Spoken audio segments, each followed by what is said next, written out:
We're being live streamed. Yeah, let me come back. Got it. Hello, everyone. This is attorney Robyn McCoy, and this is Political Coffee with Robyn and Tracey. Hey, everybody. Tracey, welcome. Hey, thanks, Robyn. It's been a little while since, we did Political Coffee. We've been on hiatus. It's great to see you and, great to do this again. So close to Election Day, November 8th. I think we've got 60 some hours before the polls open in Michigan. And that's why we're bringing you this election special focusing on Michigan's hottest judicial candidates in Wayne and Washtenaw County. We did put out invitations to other districts and jurisdictions, but this is what we got, and it's going to be a great lineup. And we also are going to be joined by Anthony Eid, just like the holiday, Commissioner Anthony Eid from the Michigan Independent, I always mess this up, MIRC. What is it? MIRC. Michigan did put out invitations to other jurisdictions, but this is what we got, and it's going to be a great lineup. And we also are going to be joined by Anthony Eid, just like the holiday, Commissioner Anthony Eid from the Michigan Independent, I always mess this up, MIRC. What is it?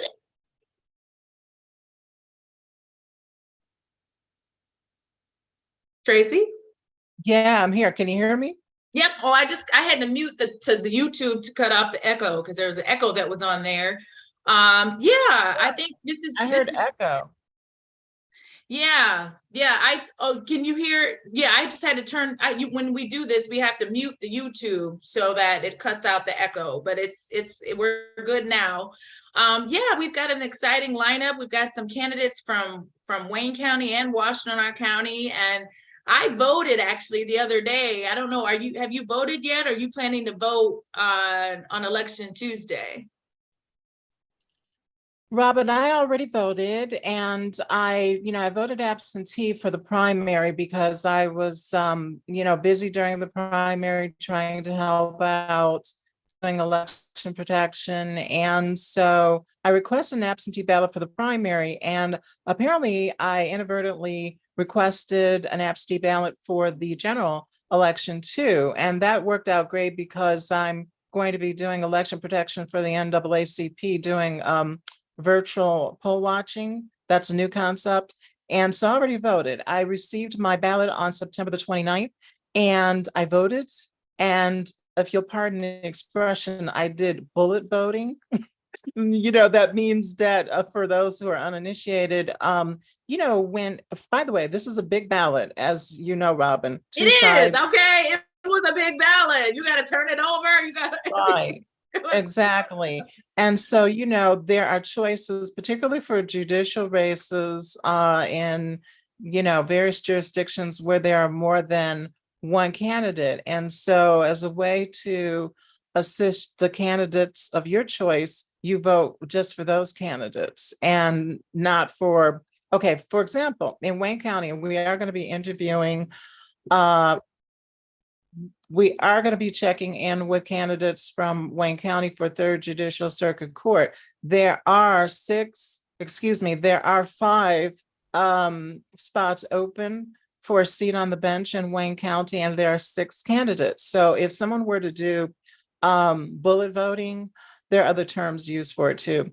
But if someone were to use that concept, then they would vote for just 1 or 2 or 3 instead of the whole 5 to assist the candidates that they want to get elected. And I do believe that works. And so, that's a long answer to your question. I got the ballot, and I did track my ballot, and I discovered that the clerk, I live in Detroit, and I'm an independent voter, by the way, and I discovered that the city clerk for elections, Janice Winfrey, she received the ballot on October 7th, according to the tracking. So I'm good to go.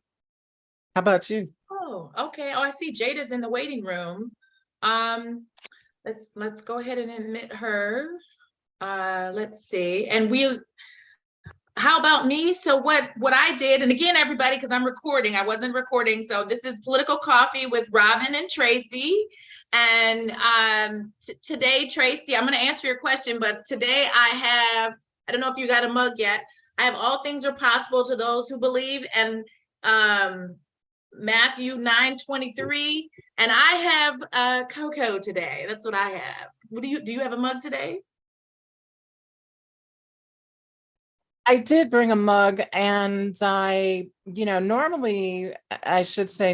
have the guests bring a mug, but some of the guests are going to be coming in right from the campaign trail. I don't know how they're hydrating.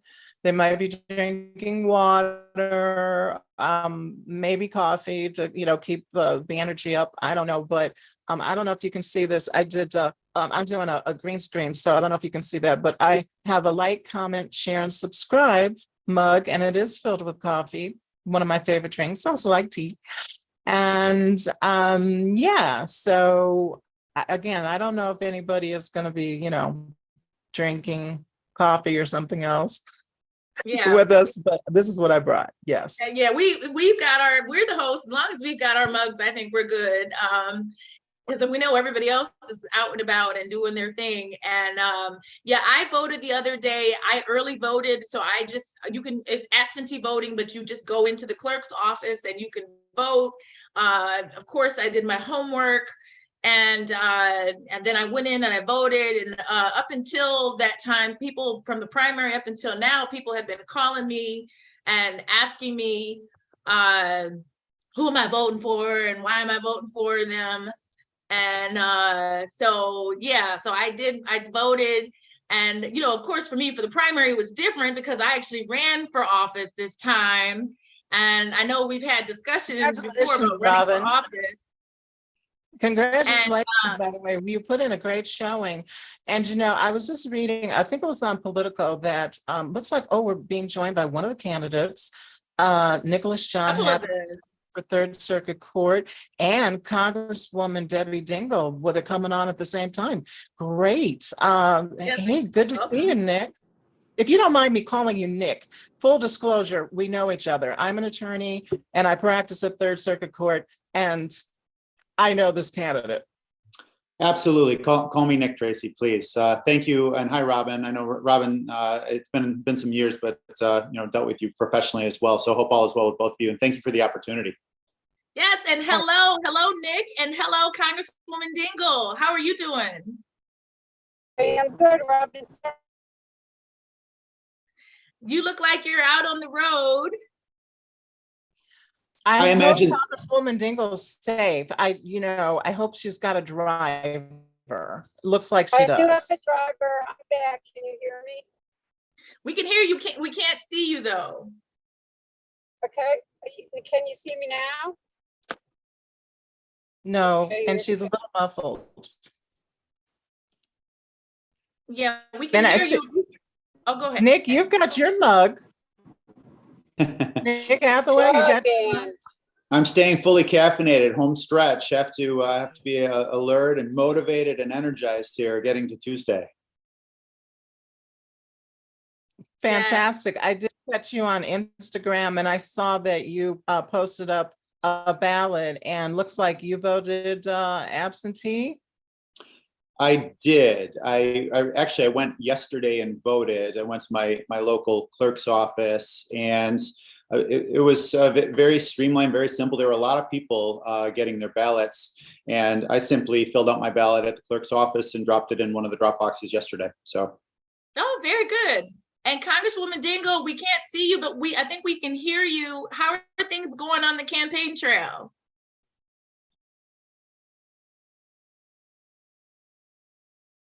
Okay, I guess, well, there may be some connectivity issues going on. So Nick. Maybe Congresswoman Dingell needs to go out and come back in. Sometimes that helps. Yeah, she might need to do that. So Nick, you were saying you voted, and And so you're running for Third Circuit Court. And so what made you decide to run for judge? Yeah, so a little bit about my race, and as soon as the Congresswoman gets on, of course, I'm going to defer to her. Her schedule's, of course, very, very busy, and her time's very important. She's out there on the trail, so as soon as she gets on, I'll mute myself and turn it over to Congresswoman Dingell. But so a little bit about my race. There's 5 open seats. I'm running for Wayne County Circuit Court. It's Third Circuit Court. There are 6 of us in the race, so the top 5 win. So it's a really good opportunity. There's some other really good candidates in the fold here. A little bit about me, and sort of answering your question why I'm running. I work for Third Circuit Court. I know you both know that. So I've been a family division referee for, hard to believe, but I've been a referee for 13 years. And for the people that are listening or watching and don't know what a referee is, it's really just like being a judge. I manage a docket on a daily basis, and I'm in the family juvenile division. So I'm dealing with mainly child protection matters, and then the other portion of my docket is juvenile criminal matters or juvenile delinquency matters. So, of course, Wayne County Circuit Court's the busiest circuit court in the state of Michigan, and I've been running a docket for 13 years, dealing with very difficult subject matter. Seeing really some of the most vulnerable families in Wayne County. So I really think it set me up nicely to take this next step, to be a judge. I see the impact that court orders have on families.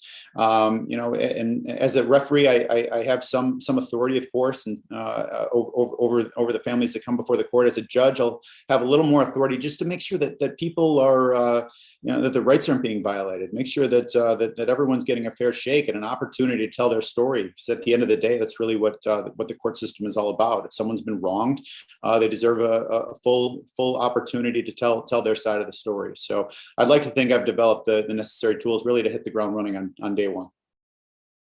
Okay, that's great. And I mean, I was actually in your court when I was working with Michigan Children's Law Center, and I know you were very progressive as a referee. So, I would definitely say good luck to you.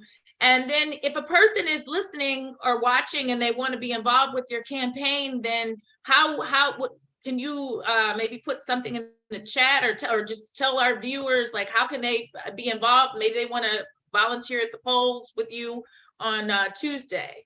Yeah, that would be great. I will put some information in the chat. I think, a lot of people, of course, reach out to me via social media. So you can find me on Instagram, on Facebook, Nicholas Hathaway for Judge. I'll put all that contact information in the chat. Additionally, I do have a website. So it's www.hathawayforjudge. And there's information on the website about, a little bit about me. I'm Wayne County born and raised. I've got 3 kids. And at the end of the day, if I'm lucky enough to be one of the 5 that gets there, I want to get the decisions right.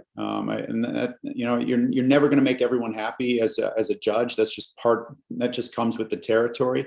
But I really want to get up there, and I want to get the decisions right. And I want people to leave the courtroom, even if I've ruled against them, hopefully thinking that they had a fair opportunity to be heard. Okay. Fantastic, Nick. Well, look, Nick, you look very judicial sitting there right now.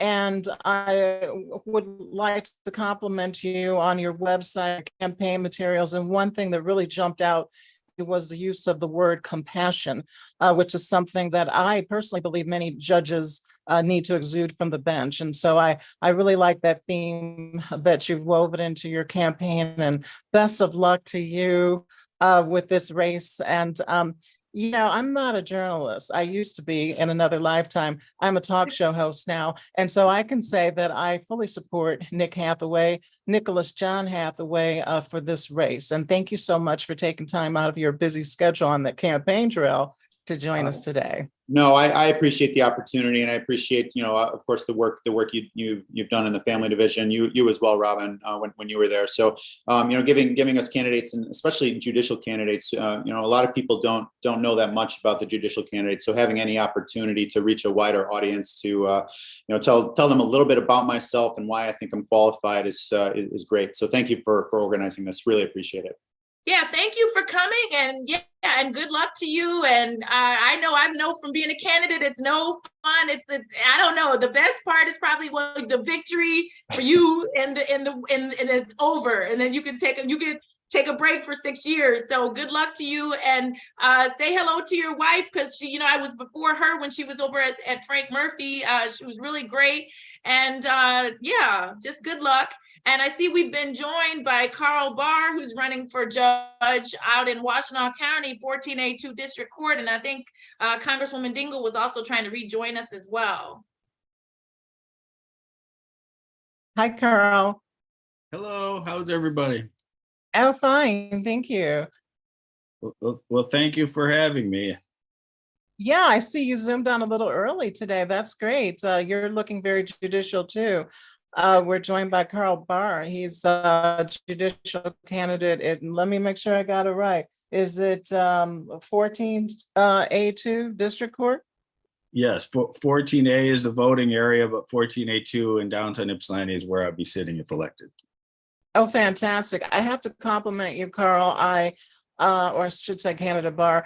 On your website, I was checking it out before today, and I love that spin on your name, raising the bar for the community. That is, really just resonates. And one interesting thing I do want to ask you about your campaign materials and your website. We've all heard about this concept of equal justice, and I noticed that you use the term equitable justice. And talk a little bit about that. That really jumped out at me and it impressed me. Oh, thank you, Nick, for putting your information on so that people can reach you about your campaign. Fantastic. Yeah, thank you. Thanks for coming on the show. And maybe we can, traditionally Tracey and I will have candidates come on and speak longer. So maybe we can have you come on again and talk longer about, hopefully about your victory and all that. So thanks again. I'd be happy to do it. And again, thank you for the time, and good. I just want to say good luck to all the other candidates out there, of course. So good luck, and have a good day. Okay, you too. Thanks, Nicholas. Nicholas you. Hathaway, Third Circuit Court, running for judge. Yep. And then Congresswoman Dingell, are you able to join us? I think she's still having some tech difficulties. Okay, so Karl, while she's working on that, why don't you give us your pitch? Let us know, why are you running for 14A2 District Court? You will be replacing Judge Kirk Tabby. So why? Yeah. Why? But let me answer that question first about equitable justice. Yes. Oh yes, Tracey had that question. So there have been some examinations of the court system, and it's revealed that racial inequities, which I think some people knew very well for quite some time, but it took some statistical analysis for others to analyze it. For instance, the Interfaith Council for Peace and Justice undertook a study of the Washtenaw County Circuit Court called the CREW Report, Committee for Racial Equality in Washtenaw, and it uncovered some things that were a bit troubling. And so one of the things that I want to do if elected with my court is undertake a study similar to what the CREW report did for the Washtenaw County Circuit Court, but do that every year to make sure that the sentences that are coming down are racially equitable and fair. There's that, and also I believe by doing that study and then publishing it, that will help build trust between the community and the judicial system, of which I think is very important. Also, with the cases that would come before me, I would like to, we have to be cautious of not treating races differently, but we do need to recognize the injustices of the past and make sure that that going forward, that someone that may have been discriminated against in the past, maybe that in their sentencing, we need to look into, exactly what has been put forth into those priors and whether they should be considered for sentencing going forward. And with regards to a charge that come before my court, I would be very attuned to community differences in things like language, whether that's body language and just the language as we speak, and what things mean and how that should play into a criminal case with regards to things beyond a reasonable doubt, and within the bounds of the law, make sure that people that have been oppressed in the past, that have every chance, and to the vast majority, as far as we can push that still being lawful, to give them advantages. I also want to enact specialty courts, which at their core treats substance use disorder and mental health disorders. And if there's anything more that you'd like me to answer on that, I'd be very happy to. Yes, I think, and then, well, I had asked, so what motivated you to get out here and run for judge? So the initial thing was Judge Kirk Tabby reached out to me in March, and he had decided not to run again. And he said that he would endorse me, to go forward. But I took a week or so to think about it, and I realized that that any place that I would want to serve, that the place in Ypsilanti is the most important to me. I grew up in Ypsilanti. I went to Ypsilanti Public Schools. I've been serving the community for the past 22 years as an assistant city attorney. That service has allowed me to prosecute cases in 14A2. I also prosecuted in the 34th District Court on behalf of Belleville. I have defended cases in that court. I have done civil cases, both on plaintiffs and on defendants. I have done landlord-tenant cases in that court, all types, in all different manners of cases within that court. I've also done a lot of progressive change for the city of Ypsilanti, created the Administrative Hearings Bureau, which decriminalized the ordinance enforcement, brought that under control of the city. I defended the city's marijuana licensing policy. I defended the city's human rights ordinance, which is very important and meaningful to me. I've also created many new ordinances for the city, namely some which are more popular than others. The beekeeping ordinance and having chickens in the city are somewhat popular. Snow removal ordinance has been a little less than popular. But I would like to continue helping serve and better the Ypsilanti community. And this court, the spot would be 14A2 in downtown Ypsilanti, serving the city of Ypsilanti, Superior Township, Augusta Township, Salem Township, and Superior Township. It's meaningful for me, and I would be so honored to continue to help the people that I know and know me for the past 22 years. Fantastic, Karl. One of the topics that we're going to be covering later is redistricting. And just for the viewers, for their efficacy, has redistricting affected any of the courts, or is that something that is fixed? I think I know the answer to the question, but for our viewers. Well, to best answer it, I'd have to know, I assume you're talking in the contemporary, and in the contemporary, there hasn't been any. But the district courts were formed in 1968. So that was, I guess, the courts redistricting when we got away from municipal courts, got away from justice of the peace, and created the district court. And at that time, the 14A, the county had the 14A district court. Ann Arbor had the 15th district court. There were 4 judges in 14A.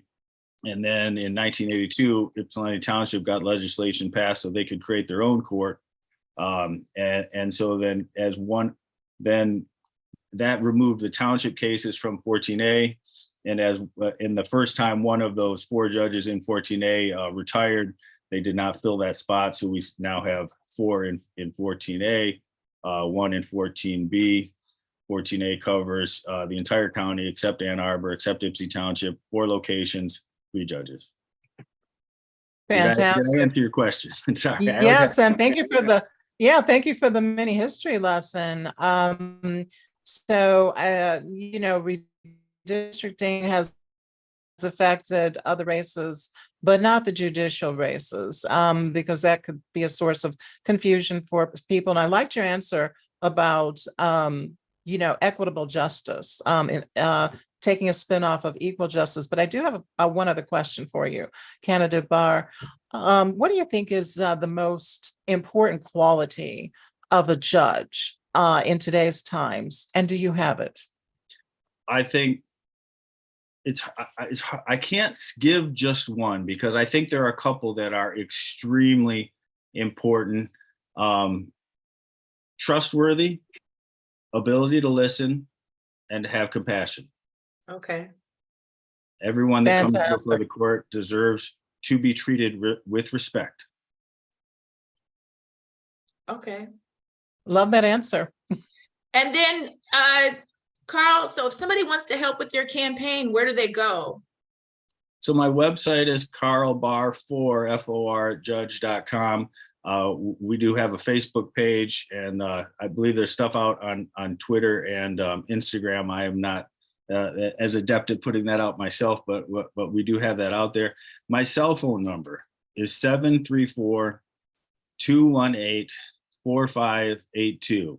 Of all of the tens of thousands of mailers that we've sent out that had my cell phone number on it, only one person ever called to ask me a question. So I always encourage everybody, if you have a question about anything that's related to these judicial races, please reach out. And or if you'd love to help on my campaign, we obviously we don't have that much time left, but there's still plenty of work to do. We welcome the help. Thank you so much for having me on this forum today. It's been my pleasure. Okay, that's good seeing you, and good luck. And just keep pressing on with the race. Thank you so much. Yes, Absolutely. thank you so much for taking time out of your busy campaign schedule. We wish you the best, and the fascinating candidates. I just one other question. Is this your first run? Yes. Okay. All right. Well, I there think you this is have my it. for first and candidate- probably only. The last time any of the three positions of the 14A district court was up for an open seat was 1978. Oh, okay. Oh my Wow. gosh. That's fascinating. Well, you got the endorsement from the outgoing judge, and that seems to be, I'm sure that's going to resonate with the voters. So wish you the best of luck, Karl, and hope you can come back again to Political Coffee and talk more about the specialty courts. I would Yes. love to. Thank you so much. All right. Thank you. See you later. Bye-bye. Bye, Karl. Bye. And I think Congresswoman Dingell, she said she was, I don't know. I think she was having connectivity issues. If she's able to come back, great. See, I thought Right. she might be giving Well, up. I don't know. But while we Well- have a break, and we haven't had our next Okay. candidate come in yet, I know you and I were talking about what happened with Tiffany Cross. Oh, right. I was shocked to learn that Tiffany Cross, who, is a host on MSNBC, was a host of her own show called The Cross Connection on MSNBC on Saturdays at 10 a.m. She's gone. Her contract was not renewed. And I was shocked and saddened because I loved Tiffany Cross's show. I loved the graphics on her show. I loved the freewheeling style of her show. I understand that was one of the reasons why she was cut, because of the so-called freewheeling style. I love the diversity of the guests that Tiffany Cross had on her show. And now she's gone. And Now Robyn, you she's said gone. that Tiffany issued a statement. You circulated a statement from Tiffany Cross. Yeah, I did, because she was so edgy, and I looked forward to her show. I would record her show, and she was just on point with a lot of things in the community. So it's just sad to see her go. And I wish her the best. I think she's going to do something else. We'll see her out there. It's just a matter of what format. Maybe she needs to be on cable like Bill Maher or something like that. But I just think that she had a great show, and it's sad to see her go. But I do see another candidate. We have Arriane for the 22nd Circuit Court. So welcome, Arriane. Hi, Robyn. Hi, everybody. Hi, Arriane. I'm just trying to get my camera all. Hi. Oh, wow. She's on the campaign trail. Yeah, you're on the campaign trail. I know she has been on it. So why don't you tell our viewers, so what motivated you to run for this position, and how's it going? Well, it feels great. I'm having a good time out here on Doris, despite this little bit of rain. It's been a good campaign season. I'm running and I want to be a judge because justice is so personal to me. And I have spent my career trying to do better, to learn, and to bring a voice that isn't and has not historically been present in our courts. And Robyn and Ms. Martin were just now meeting for the very first time. So nice to meet you. Nice to meet you too. If you are a courtroom lawyer like Robyn and I, you know that when you go into the courtroom, especially in Washtenaw County, we are not present. And when we are present, it's only there in custody or as criminal defendants. And that is something that we need to change in Washtenaw County. We need to be as intentional as the system was when it was created. We need to be twice as intentional on dismantling it and bringing it to a place that invokes trust and people can actually come for real meaningful resolutions and accountability. And that is what I am working so hard for the last 17 years. And I hope to do as the next circuit court judge in Washtenaw. Right. And right now, I know that there's been discussions about this. There's no, there are no African-American judges on the circuit court in Washtenaw County. And there's a lot of African-Americans that come through the system, whether it's criminal, family, other areas. There's no diversity. I mean, they're women, but there are no African-Americans. There's no people of color at all, Robyn. And it's been that way. I want to jump in for. Well, there is a Black referee. Now, I practice at Washtenaw Trial Court, and I'm a newbie there, but I'm a longtime attorney. My home court is Wayne County, but I practice in 8 jurisdictions. And I did notice a lack of diversity, candidate slay in the 22nd Circuit Court. And, based on the demographics of the population that the 22nd Circuit serves, yes, there does need to be more diversity. And this is your second run, as I understand it. Is that correct? Yes, I ran for prosecutor in 2020. Okay, so it's your second run as a candidate, but your first run as a judge for a judicial seat. Yeah. Fantastic. And I know from your website too that you have a lot of support from a lot of the judges in this area, correct? Yes, the overwhelming majority of the judges in Washtenaw are supportive, along with every county commissioner, the mayors in Washtenaw County, entire Ann Arbor City Council, and my former electoral opponent, Ellie Savitt, who is the current prosecutor, and the other elected officials from the county on the county level. It's been a very humbling experience.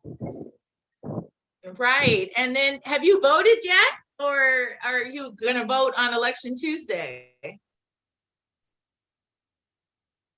I did. I voted by absentee just a couple of weeks ago. So it's a little surreal of an experience to see your name on the ballot, but wanted to make sure that I got my ballot in. And we still have to be super careful with COVID and everything else. And I was like, I don't want to get sick and then not be able to go vote because it's such an important election for so many different reasons. So I keep saying it. My mama always says, this is the most important election of our lifetime. And she has said that since I was a child. But I actually really feel it. There's just so much on the ballot for that people are passionate about. So I really hope that people take that opportunity to, if they haven't voted already, to make sure they make it down to their polling location and vote on Tuesday. Okay, and Arriane, Arriane. I was just going to ask if somebody wanted to volunteer with your campaign, where do they go? Or what do they do? Oh, thank you. slayforjudge.com. You can click on volunteer and one of our staffers will reach out to you. Of course, we would love to have your help at the polls, or even in these next few days, we're going to be hitting about 10,000 more doors. And so if you feel like you want to get your steps in, if cardio is your thing, we have a spot for you on Team Slay. Okay. Oh, that's fantastic. Well, so you've been knocking a lot of doors regarding your campaign. Is that correct? Yes, we've hit over 60,000 as a campaign so far. Well, congratulations, because that is the most, I would say, biggest secret in plain sight, if you will. A lot of candidates don't realize, obviously you do, that one of the biggest ways to get those votes, rack up the votes, is simply going door to door and canvassing. And if the candidate is out there in particular, boy, does that rack up votes. So I congratulate you, candidate Tlaib, for knocking those doors. Thanks. 60,000. My goodness, that's impressive. That's Yeah. a lot. Yeah. Great cadre of volunteers, but I did wear through, I'm on my third pair of running shoes. So Wow, That's great. that's fantastic. And thank you. we've got a few more minutes. Candidate Tlaib, what do you think is the top quality, or maybe the top 2 or 3 qualities that a judge should possess in these modern times? And do you have them? Oh, thank you. I believe I do. I think temperament is inordinately important. And I think the willingness to do things a little differently. And in these modern times, what I'm talking about, especially in that criminal docket, because this is going to be a largely criminal seat, is to look at what we've been doing and make improvements, and not be afraid that feel like we need to stay connected to what we've done in the past because it isn't working.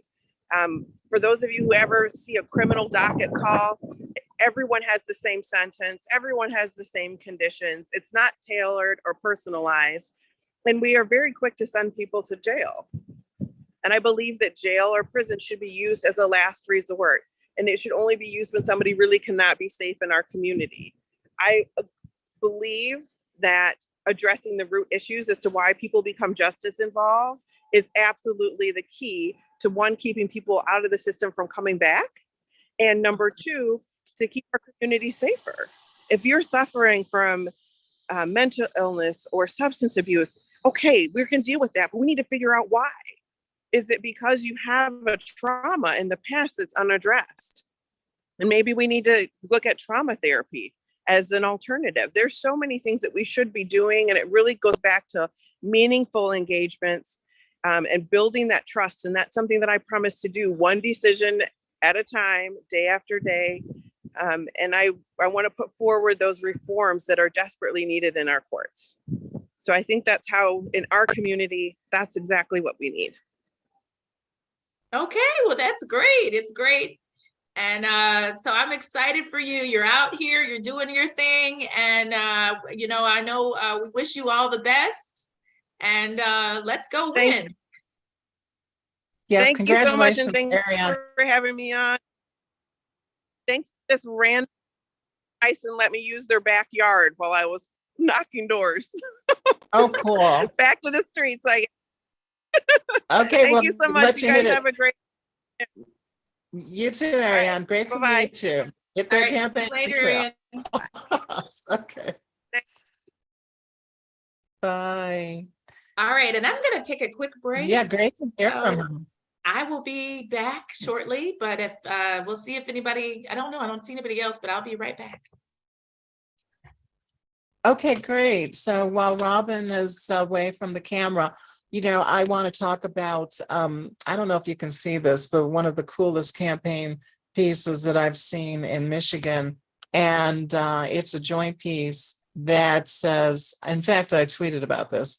The main message is vote today to save democracy tomorrow, with an exclamation point. And it shows a couple of Michigan Supreme Court candidates. That would be the blind justice, Richard Bernstein, and Kyra Harris Bolden.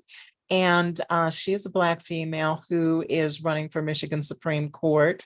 And that's a fascinating race. She's got some great television ads out there too, by the way. She's expecting a baby. And so, it's obvious that she's pregnant and out on the campaign trail talking with people.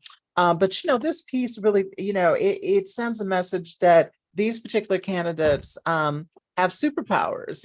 I don't know about you, but when I was a kid, I loved comics and superheroes.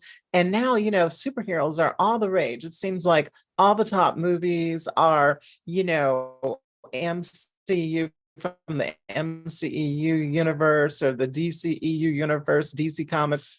And, then the other candidate on here is Dana Nessa. I don't know if you can see this. I'm putting it up to the camera. And our governor, I see that one. Gretchen Whitmer, who's running against Tudor Dixon. And, that race is tightening up, if you believe the polls. And I do think there is something to the polls.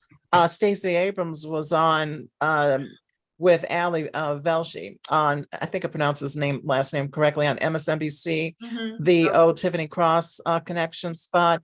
And she was talking about voter suppression and how polls are important and how sometimes polls can be used to suppress the vote. She was talking about other things too, but let me get back to this piece. And then the other candidate, I don't know if you can see, because my green screen, but you can see Gretchen Whitmer for governor. The other candidate is our Secretary of State, Jocelyn Benson. She's been in the news a lot because of all these lawsuits. One of them, actually a couple of them have gone up to the Supreme Court of the United States.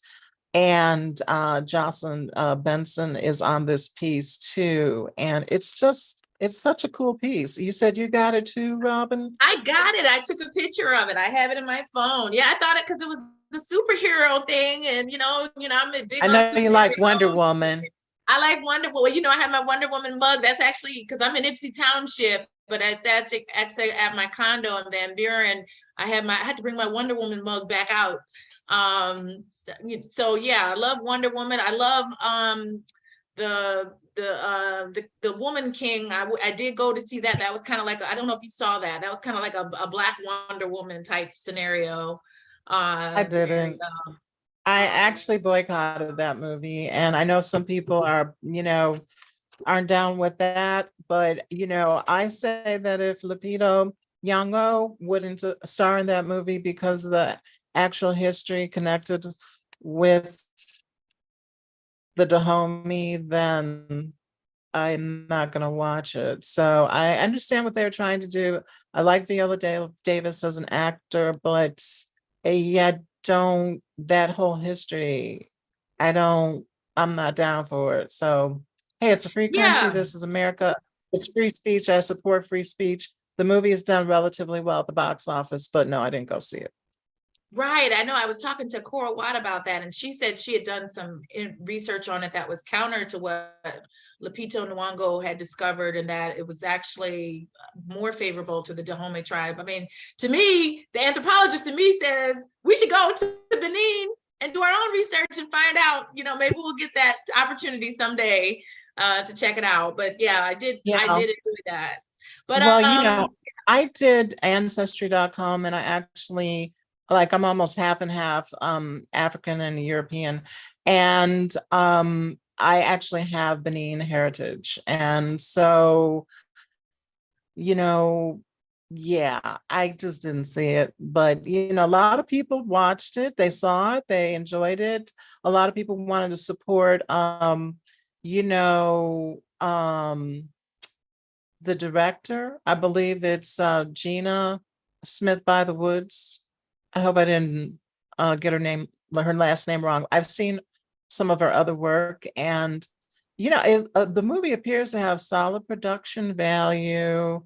But again, the history, I wasn't down for it. I've heard both ways. I mean, my sister and my nephew saw it and they loved it, and then my mom hasn't seen it yet. So I guess to each his own.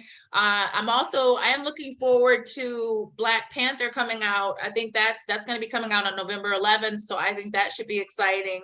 I want to see that. I didn't see Black Adam yet, but I do want to see Black Panther 2.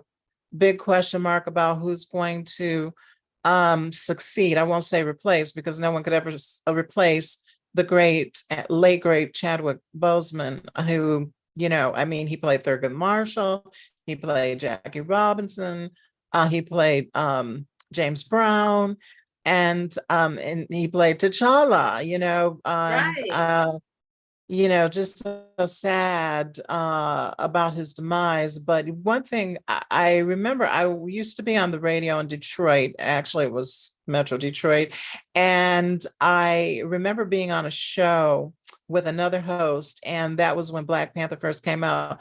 And we were both remarking about how it just created so much excitement and electricity all across the country, and people of color, Black people, were so excited to see the Black Panther movie, and that phrase Wakanda forever became like such a stock phrase. People were shouting it out, and people were going to the movie and they were wearing African and Afrocentric dress. And one person that I did run into was a former reporter for Fox 2.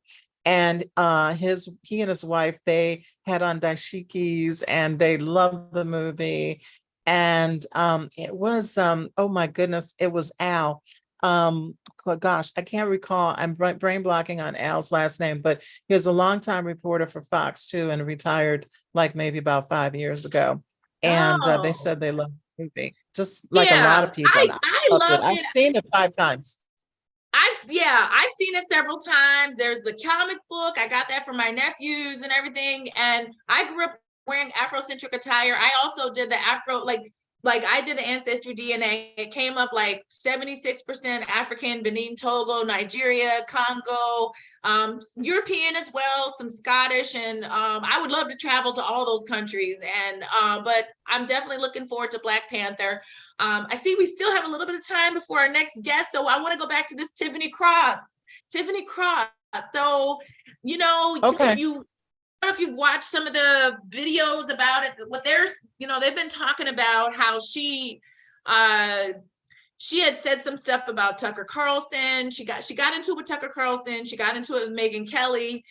She recently made some comments about Florida and needing to be cut off. And I'm not gonna get, I don't know if there's any kids around, but I loved her show. I don't think there was, it's just sad that to me, that she was like one of the best parts of MSNBC. One of the reasons, there is still Simone, there's the Al Sharpton show. Other than Rachel Maddow. Well, Rachel Maddow is only on one day now. I know, but she's like their top talent, and she said she needed to take a break. And so I think they're looking for the next Rachel Maddow. And I thought Tiffany Cross was it. I thought she was actually going to be promoted to prime time during the week, and that's why I was so shocked.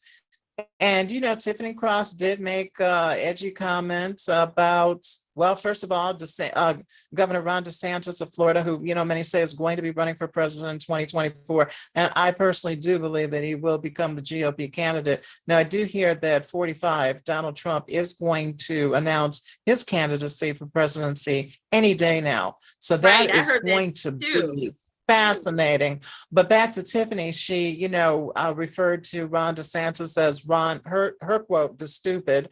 And she also reportedly referred to the state of Florida in terms of a certain part of the male anatomy, the Florida handle. You do the math, you figure out what she said. I'm not going to repeat it. Like you said, right. Robyn, this is a family show, and we don't want to have those blockers on YouTube when the show, repeats. So, but yeah, I'm sad to see her go. I hope that we see her again. And, she could do like Megyn Kelly. I also heard, Megyn Kelly was getting into it with Tiffany, laughing about her demise on the show.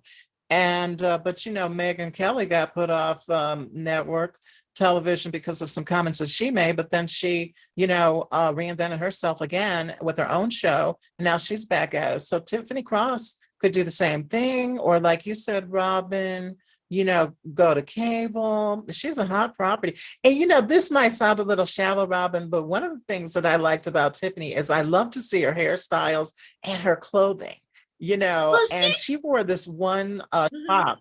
She wore this top. It was black and it had like French words on it. And I do speak French. And Yes, je parle français un peu. I get rusty. You and I, we need to speak French more often. I know that you speak French very well, and you spend time in France as a student. My French connection comes in through Morocco and Algeria. I am part North African, Berber heritage, Amazi. Shout out to the Amazi culture. And but she wore that top, and I just thought it was so cool. But she wore so many cool things, She and was so, and she um, talked to the but young there's been a shakeup people. of a lot of hosts. Shepard Smith lost his show too. Wait, say that again. Yeah, she was so edgy and just she was bringing in different populations to talk to them, and Right. it's sad to see her. We need to see, Black women are a big part of the demographic out there in this society, and to the way that she was just so abruptly let go, that's just, to me, it's just unfortunate. I see Regina Triplett, our next candidate, is joining us. Yeah, I really like Regina Triplett. Look at that campaign photo there. She just looks boss, doesn't she? I mean, she Yes, looks like go. someone you walk into a courtroom and here comes a judge, in a positive way. She's got, some people just have that presence, and Regina Triplett has it, and I'm so happy that she is able to join us today. Hello, Hello, Regina. Triplett. Oh, you have to unmute Oh, she's yourself. on here. You have to unmute yourself, Regina. Okay, Hello, I'm sorry. welcome. Hi, how are you? Oh, we're doing Hi, good. How are candidate. I you? think I heard Miss Attorney Martin. I'm like, give me more. I caught the tail end. I just watched Your photo is giving us really life good. I here. appreciate you. Thank you, Attorney Martin, for that. Totally giving us life. When we were doing the social media promo banners, I just said, wow, look at the photo for Regina Triplett. She just looks so boss. And I love the Boss lady. background, with the red, Today white, is and not the blue. good. Those are Today you're on the electric. campaign Hey, trail. you're It's on the okay. I campaign am. trail, Look, I'm getting ready sister. to head out. Yeah. My son had soccer early this morning, a couple games. Now I'm getting ready to head out and hit the streets. So, that dual duty is a lot. How's it been for you, campaigning? It's been How's really it been for busy. you, Regina, campaigning? I'm sorry. It's been really busy because, being a mom, campaigning as a solo practitioner in private practice that I've been practicing for 16 years, I have a lot of spoiled clients, and that, they've been wanting me to take cases I just haven't been able to take. But of course, it's always an honor to have clients that are, that like you and you like them, right? That's important. Right. But it's been really busy. It's been a long road. We started this back in September of last year when we were petitioning. Okay. Yeah, we were petitioning for signatures as far back as September. And I'm not familiar with politics at all. I didn't even know. I just knew get the sheets, and I had little angels telling me in my ear every now and then, okay, this is where you go. This is what you do. You're gonna get challenged. And I think that was the biggest challenge, was the challenge of your signatures and your affidavits, and people getting kicked off the ballot left and right. And I'm like, wait, what is this? But I'm just so thankful that my supporters did a wonderful job in collecting signatures, and I'm on the ballot ready to win this thing. And what motivated you? Because Regina, what we all have in common here is we're all private attorneys, and we know that we need to have more private attorneys becoming judges, because we need to have that perspective on the bench. So what motivated you to run? Honestly, I thought 5 seats open, 5 judges retiring. It's time for some new blood. And right. As private practicing attorneys, and we're Black women, that just makes it the struggle that much harder and real, because men, they come in and they come with the credibility and, but as Black women, the challenge is the reality is out there. And so we have to come in fighting hard. But I thought, I was like, it's some great people. Regina, I've heard it described as the diversity tax, the concept, and it is real for women. It is so of real. color, Diversity. professional women. Yes. Tell me that again. Educate me again, Attorney Martin. You said diversity tax.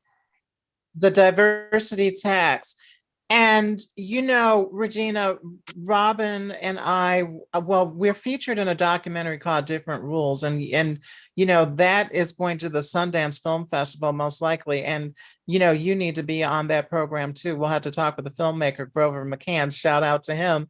Different Rules. And one of the topics that came up was about, the new ABA study and the State Bar of Michigan study that shows that our law profession is still overwhelmingly, it's 85% European and male.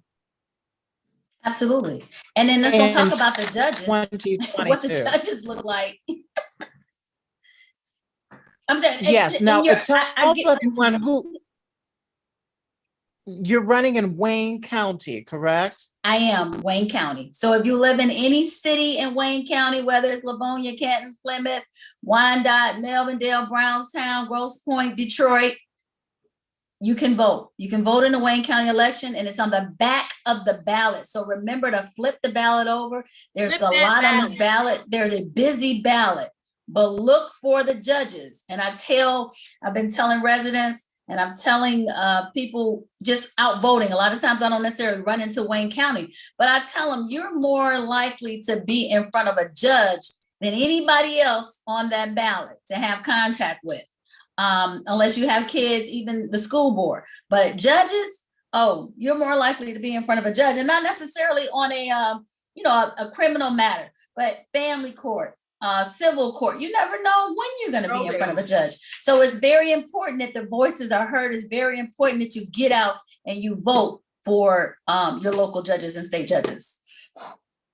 Right. And Regina, I know you have a diverse background. Why don't you tell our audience some things about you? I know you do criminal and bankruptcy, and you said you've been practicing 16 years. So yeah, you have some diversity going on. I do. So I practice.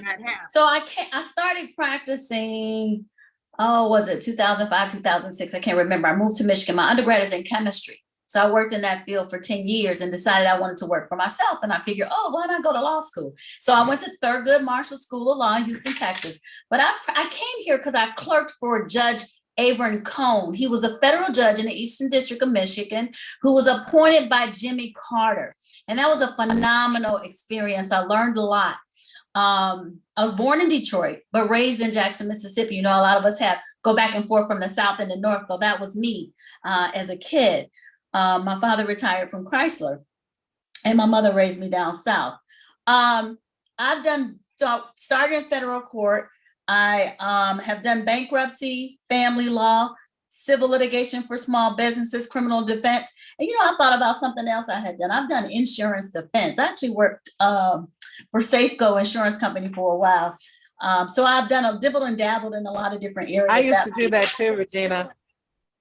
I used to do that too, Regina. Right. I used to do the insurance defense too. And, there weren't that many of us women of color in that area at all. Right. Yeah. Right. So we're making strides as Black women. It's tough. The thing about my practice is I represent a diverse group of backgrounds. One morning I had to be in, Coldwater, Michigan. My clients get me out around the state of Michigan. But, it doesn't matter. Because when people want representation, they want good representation. Usually they don't care what that representation. And I think the challenges are more with our colleagues than it is so much in our clients. So I will promote any Black woman in any profession because it's challenging.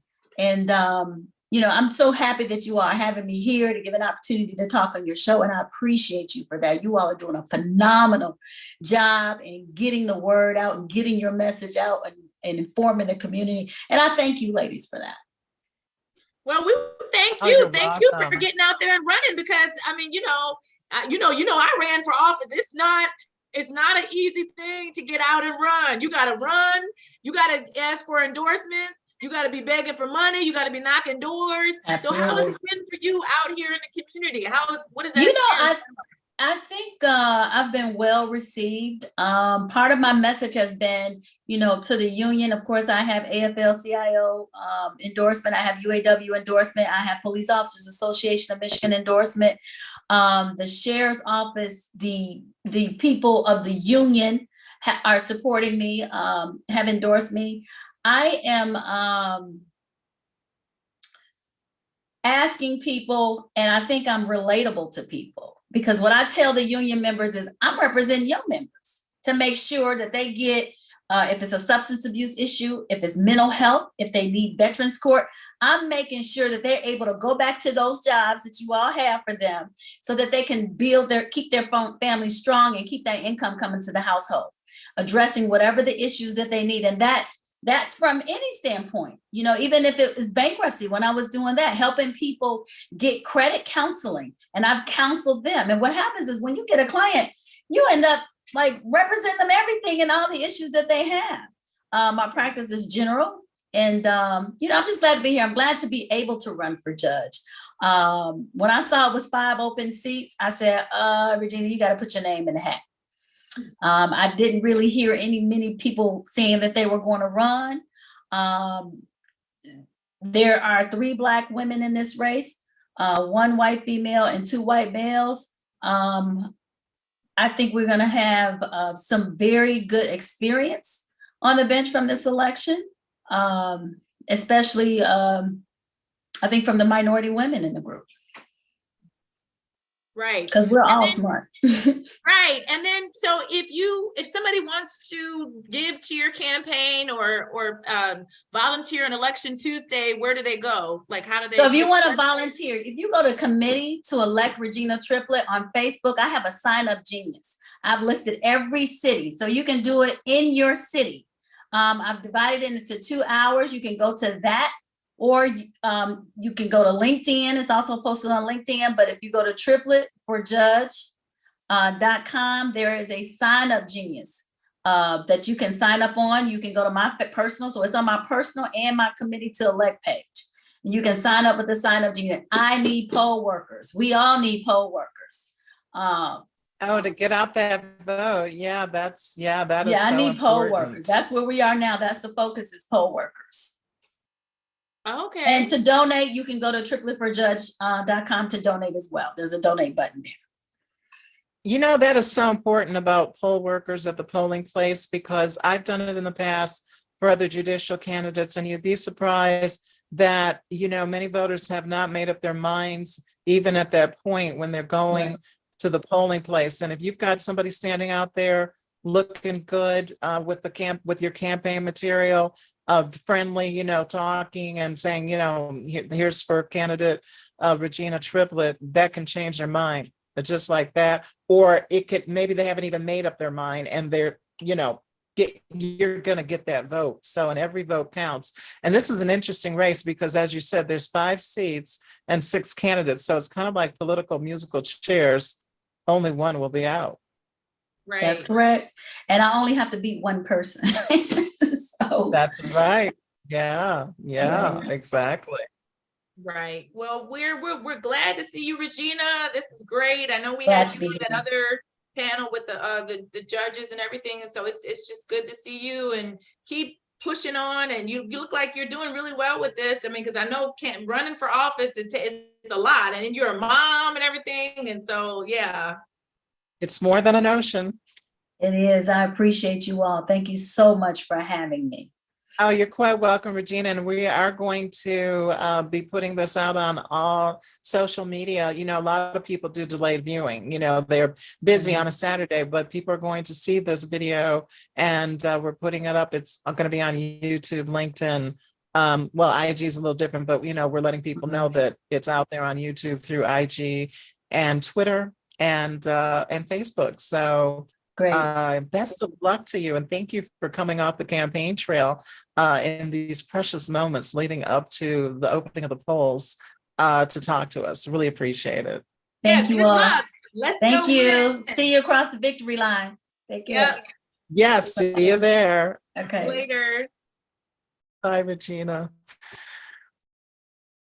Yeah, Regina Triplett. I've never met Regina Triplett, but and that's interesting because, I've practiced in Wayne County for a long time, but I knew of her name, and Oh yeah, I've known her from practicing over at Frank Murphy, and she's always been very Okay. positive and uplifting and just down to earth. I think just maybe it's some of that Southern experience too that's influenced. Oh, yeah. Over She said she had the connection to the South, so, that's interesting. And so in a few minutes, we're going to be joined by Anthony Eade, and he's a very busy guy. He's a commissioner, Anthony Eade, with the MICRC, the Michigan Independent Citizens Redistricting Council. And, there's quite a lot going on with the ICRC. There's lawsuits. There was a documentary made. They just had a meeting recently. So we're going to get an update from Commissioner Anthony Eade about what's happening with the commission. Redistricting is, such important factor in this decision 2022. Because as you know, Robyn, the districts got changed, and you ran in one of the new districts. And so we're going to see the impact of redistricting, I think, in this general election. And we don't know what the tail of the tape ultimately will be. There is a question out there as to whether redistricting has disenfranchised voters of color. It was meant, with good intentions, but the way it was done, I know there have been some criticisms. So we'll talk with Anthony Eade a little bit more about that. And he's the type of guest that we really need to have on for about 30 minutes to talk, about redistricting. Sounds like we'll have to bring him back. Yeah. With the issue about redistricting, I definitely the fact that we've lost Brenda Lawrence, we don't have it on the Democratic side, that we're not going to have a Black congressperson. That is just, and that we have our population, especially Detroit, we have such a high African American population. I mean, that to me, that's a problem right there. So I see Anthony Eade is joining us now. So hopefully he'll be coming. I just admitted him. Well, I mean, that Sri Tanadar is in a 13th congressional district. He's running against a Black Republican, Bivens, I think. And will Bivens be able to resonate with Black voters? I highly doubt it. And I do believe that Sri Tanadar was the choice of Black voters. So the fact that there will be no Black representation in Congress from Michigan, from the Democratic side anyway. The Democratic side. We don't know what's going to happen with John James or the other candidate. His name escapes me at the moment, but he ran a stellar race. He's a science guy. I don't know why I'm blanking on his name, but at any rate, this is a fascinating election cycle, and it looks like we do have Anthony on the call.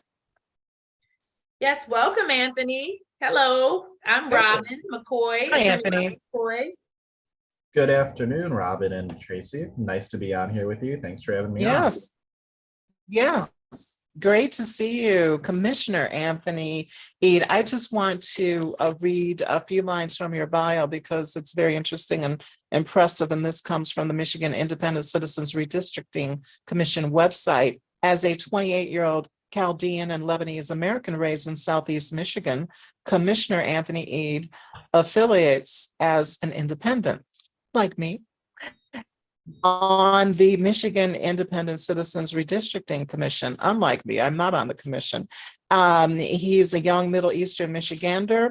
He applied for the MICRC for the following reasons, he says: to provide a nonpartisan, data and evidence-driven approach to redistricting, and to provide diversity of thought, culture, and age to the commission, and create maps that represent the people of Michigan and ensure free and fair elections. I mean, that's what people want in America, free and fair elections. Do you think redistricting is going to help deliver that, Commissioner Eid? Well, it's what most Americans want. I don't think it's what all Americans want. But luckily, in Michigan, we passed this proposal back in 2018 Okay. to guarantee that we'll have free and fair elections. And, there's another proposal on this upcoming ballot, Proposal 2, that will help with that as well. I think That's the voting rights proposal. that is the voting rights proposal, correct.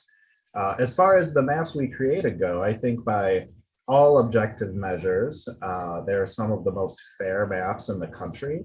Now, they're not perfect by any means. I don't want anyone to get the idea that they're perfect and there's not anything that can be improved upon them. But being that we were the first redistricting commission to do this in Michigan, and given all of the constraints that we had, I think we did a pretty good job of doing the job to the best of our abilities. Right. Well, what is your response to, Tracey and I were talking about this a little bit before you came on, that this is disenfranchising African-American candidates on the Democratic side. We've lost Brenda Lawrence. There are some state reps, state senators that have lost their seat.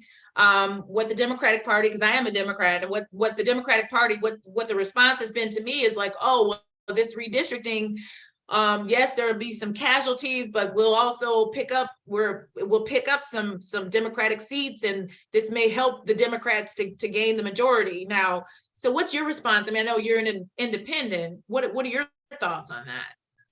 So, what we did towards the beginning of this process was we undertook a data-driven racial block voting analysis and found that what had transpired in the previous maps that the Republican legislature drew was that they packed the districts, especially around Detroit, to be at about 96% African American.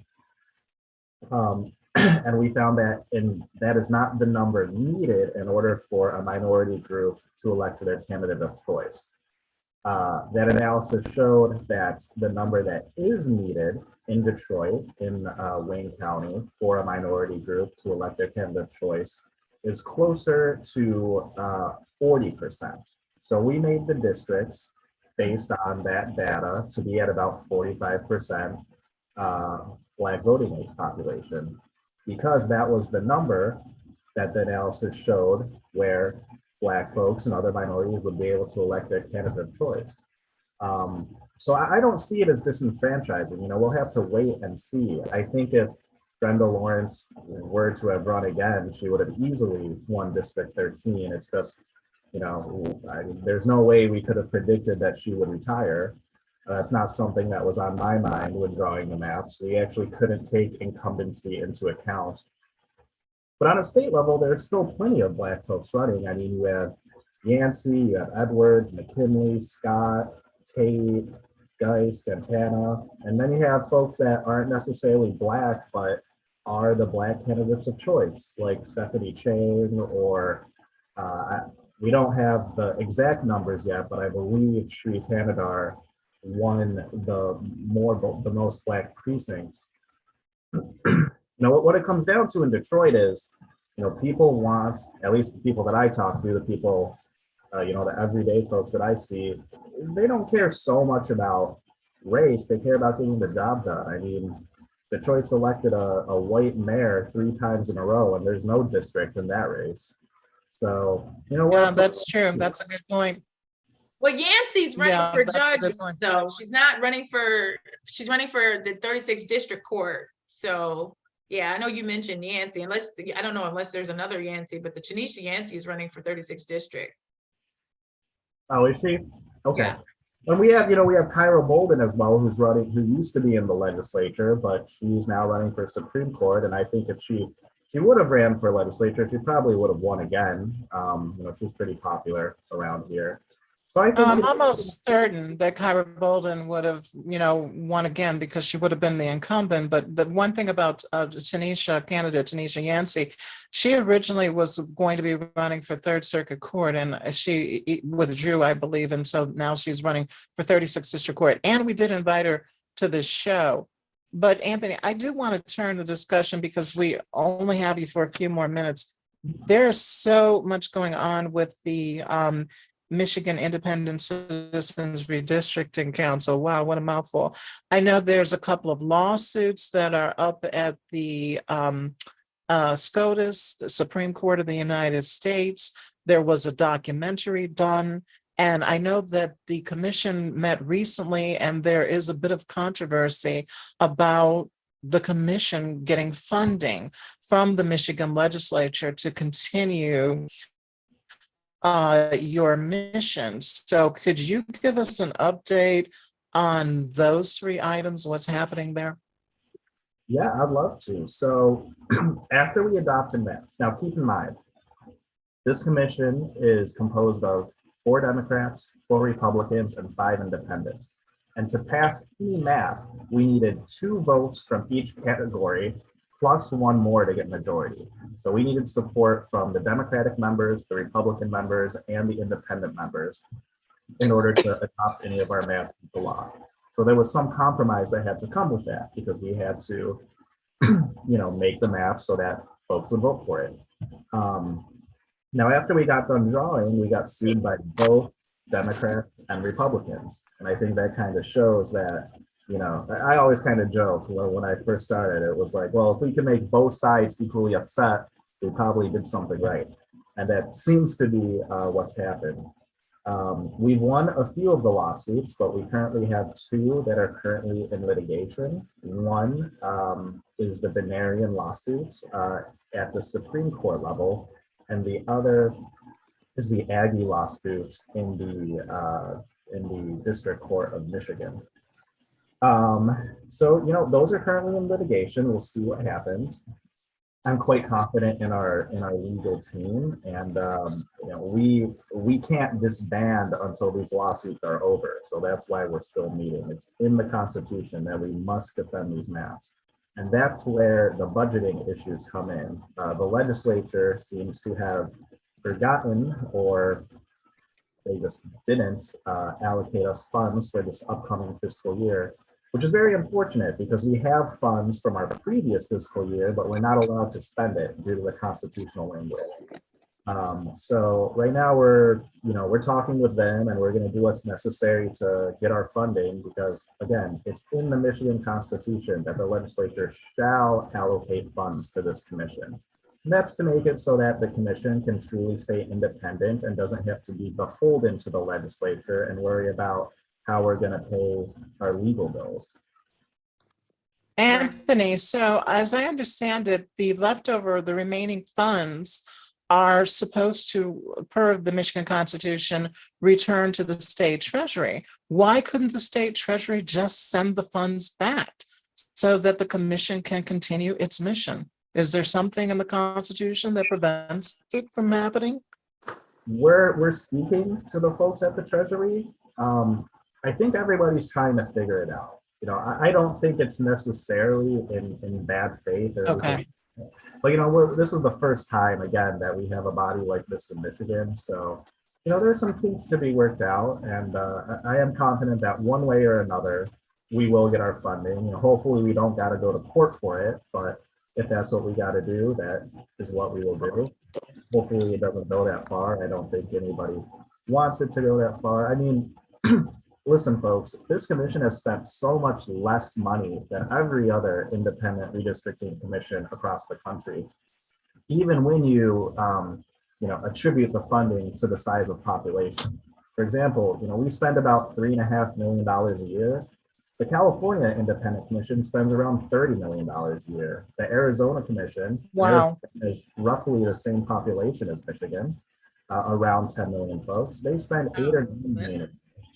So, yeah, so, we realize this is taxpayer money. I mean, none of us are in this for the money. I think most of the commissioners have, given up. I certainly have given up educational and financial opportunities due to this job, but it's an important job. And I think we're all well aware and trying to be good stewards of, the taxpayer money here. Right. And are the commissioners still getting paid? I mean, you're still working. I saw, like a Zoom screenshot of everyone working. Are you still getting paid, or how does that work, the commissioners? We were getting paid until we ran out of funding. So we actually, because the workload's a little lower, we lowered the salary to the constitutional minimum, which is 25% of the governor's salary, ends up being about $40,000 a year. So we have to continue to get paid according to the Constitution until the job is done and we disband, which again will be when the lawsuits are over.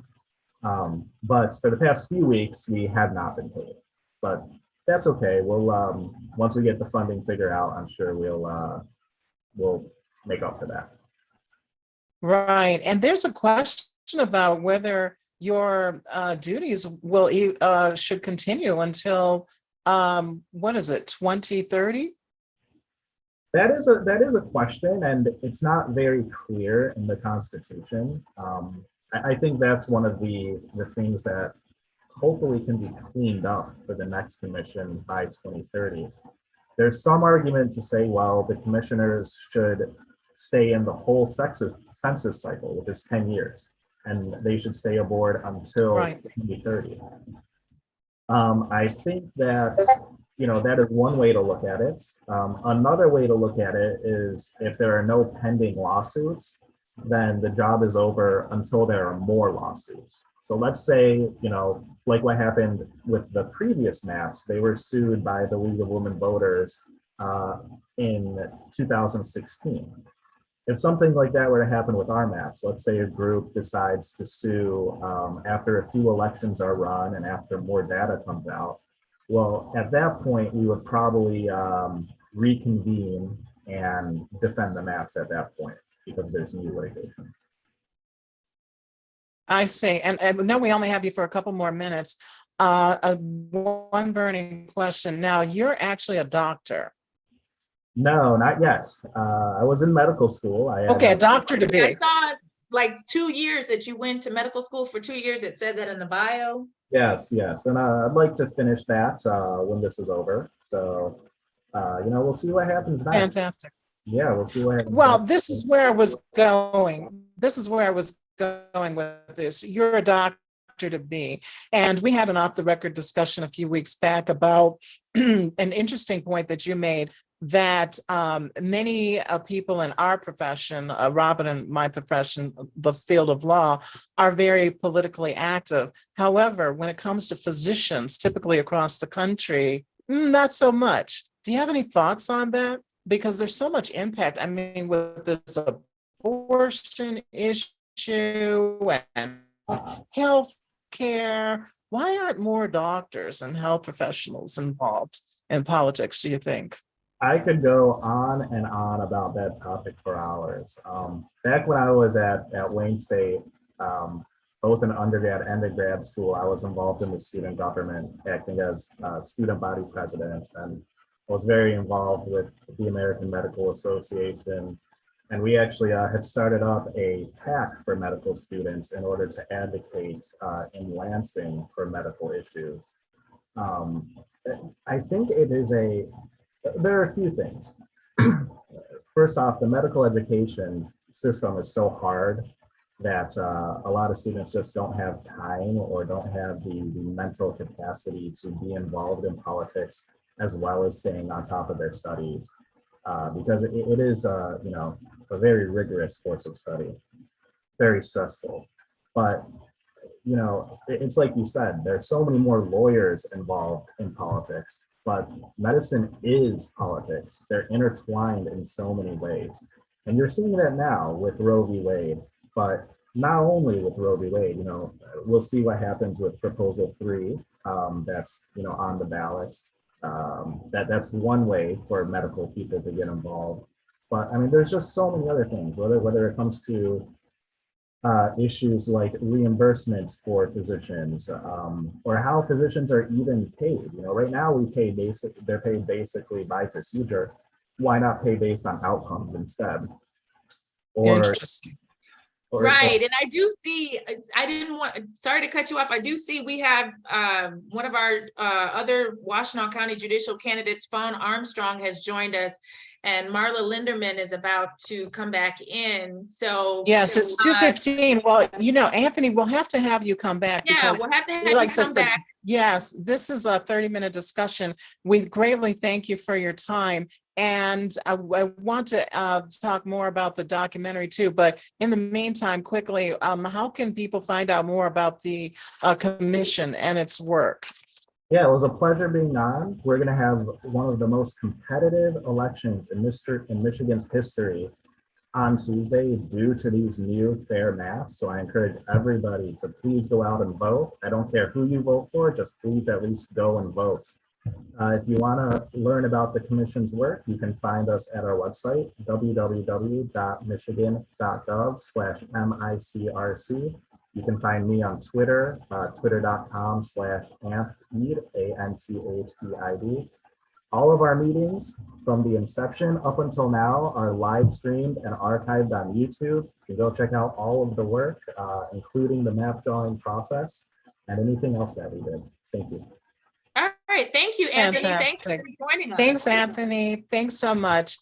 Have a great weekend, and we'll see you soon. Right, and so, ladies and gentlemen, I see we've been joined by Marla Linderman Richelew and Fawn Armstrong, who are also judicial candidates for Washtenaw County. So, ladies, if you want to start your video and join us, Marla, are you driving? Are you guys driving, or are you just sitting in your cars? Fawn, We're both in cars. Yes, we're in cars because we're doing door to door, but we can't go outside because the wind. You'll just hear lots of wind. But you're not driving, you're just inside the vehicles, correct? Yeah, correct. Of course. Okay. Here, see, I'll show you. There you go. Just want to make sure you're safe. Just want to make sure you're safe. So let's start with Marla. I know we have Fawn too. Marla, so you're running for 22nd Circuit Court.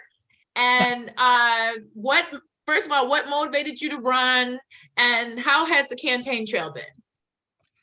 The campaign trail has been amazing. This has been such a great experience, very positive.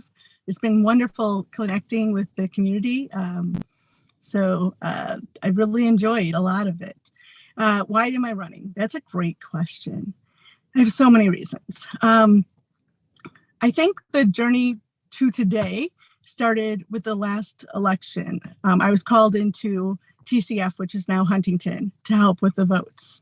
I had to walk through the protesters to go and make sure that everyone had the right to vote and everyone's votes counted. And after that, people just felt discouraged. They felt like our votes weren't going to count. People were very concerned. And there's one of two things you can do. You can either just get frustrated or you can get more involved. That combined with the fact, as a civil rights attorney, the calls I get every day are harrowing. People calling me up because their boss has grabbed parts of their body that they should never have had touched without their permission, or called words that we cannot say, we should never say, we should never think. And universally, these people apologize to me for calling me. I'm sorry, I'm not someone who calls. I'm not someone who files suits. That isn't who I am. And that's just wrong. No one should ever have to apologize for standing up for their rights. So I want to be part of changing that, making sure that everyone knows that the courts are there for them. If you stand up for your rights, you don't need to apologize. You are a hero. So that's why I'm running, because I want to make a difference. And what's it been like on the campaign trail for you? Like I said, it's been amazing. We are out and about a lot. We're doing doors every single day. People have been so amazing. you know, my unofficial poll keeps, opening doors, and they're like, oh, we're already voting for you. We're already voting for you. It really has been amazing that people have been really checking and reading the League of Women Voters, this guide. You know, and I'm lucky because I am endorsed by some of the most amazing people in Michigan, including Dana Nessel, who's on the ballot. So I'm hoping everyone is going to Wow, make sure that's that they. huge. I saw that endorsement. So, and Dana Nessel, Donald Lazinski, Alma Wheeler-Smith, Planned Parenthood, and Chief Judge Elizabeth Gleischer, Mallory McMorrow, just to name a few. But what I think is important is a lot of times when you get these endorsements, you know, you knew someone who knew someone, or maybe you sort of know them, or they just like what they hear about you. No, with my endorsements, I have worked with everyone. So Dana Nessel, I was actually in amicus counsel in the Sixth Circuit on the marital equality case. When she went up to Roush World, my team filed a brief on that case. So we got sexual orientation rights in Michigan. When you think about women's rights, I actually went to Washington, D.C., and also been involved in Michigan about making sure that sexual harassment cases no longer have to be arbitrated, that you have a right to go to court. So these are the kinds of issues I write on every day. Voting rights, the fair wage case that with the petition drive, again, I wrote on that as an amicus, trying to make sure that our rights were upheld. And I'm very happy that Judge Shapiro went and agreed that it was unconstitutional, which was the position I took. You know, when COVID happened, I really stepped up then, as people know, that I wrote the book to help small business owners and plaintiffs' attorneys. That's really what I did for plaintiffs' attorneys, which are the people's attorneys, to be able to reopen safely. And I worked with Elizabeth Welch, who is now our most recent, almost a change, hopefully. We're going to have a new recent justice elected on top of, hopefully, Justice Bernstein and Bolden. And she asked me to partner with her. And we went around the state helping workers learn their new rights between unemployment and COVID. And since then, I was asked to go to the legislature, and I testified before them, and I convinced the legislature to put back whistleblowing rights for employees. So if you were working in unsafe environments, you had rights. And I'll never forget when I was talking to Chairman Filler, and I told him, you know, because you did A, B, and C, you got rid of whistleblowing protection. He goes, what? Wait a second. Are you saying we got rid of whistleblowing protection? And I'm like, yes. And within 48 hours after they looked into it and realized I was right, they did change that and added it back in. But since then, because I was helping people with unemployment, since last September, I've helped over 2,000 people who were wrongly asked to pay back money that they were entitled to. Workers, people who absolutely did everything right, followed the governor's orders, who unfortunately were asked to pay people back. And rough math, I've helped save the citizens of Michigan about $20 million. Right, I know I've sent some people to you. Right. That's So, amazing. you know, what in education, you know, I'm an expert in Title IX, working with Jean Ludwig King before for many years, and with sexual harassment. Environment, if you have a concern about environment, I actually shut down a Washtenaw County polluter. And not only did I take them to court and win, I represented the whistleblower, but I worked with the township and that gas station, which was leaking gas into the water table. And it was there for so long that it had turned into benzene, which is a cancer causing, not may cause cancer, cancer causing agent that was in the bottom of this gas station. So everyone who went into the gas station was being exposed, is gone. So, you know, whatever your interest is in, I'm on Ellie Sabbatt's Corporate Crime Task Force. I'm Skyline PTSO president. I've been elected by the Washtenaw attorneys to represent them as one of their representatives to State Bar Michigan Representative Assembly. So when you see my endorsements in what I do, that's what I do as a solo practitioner. Like normally I'm in my office and what you see is all you see. Like that's me, one person doing all of that.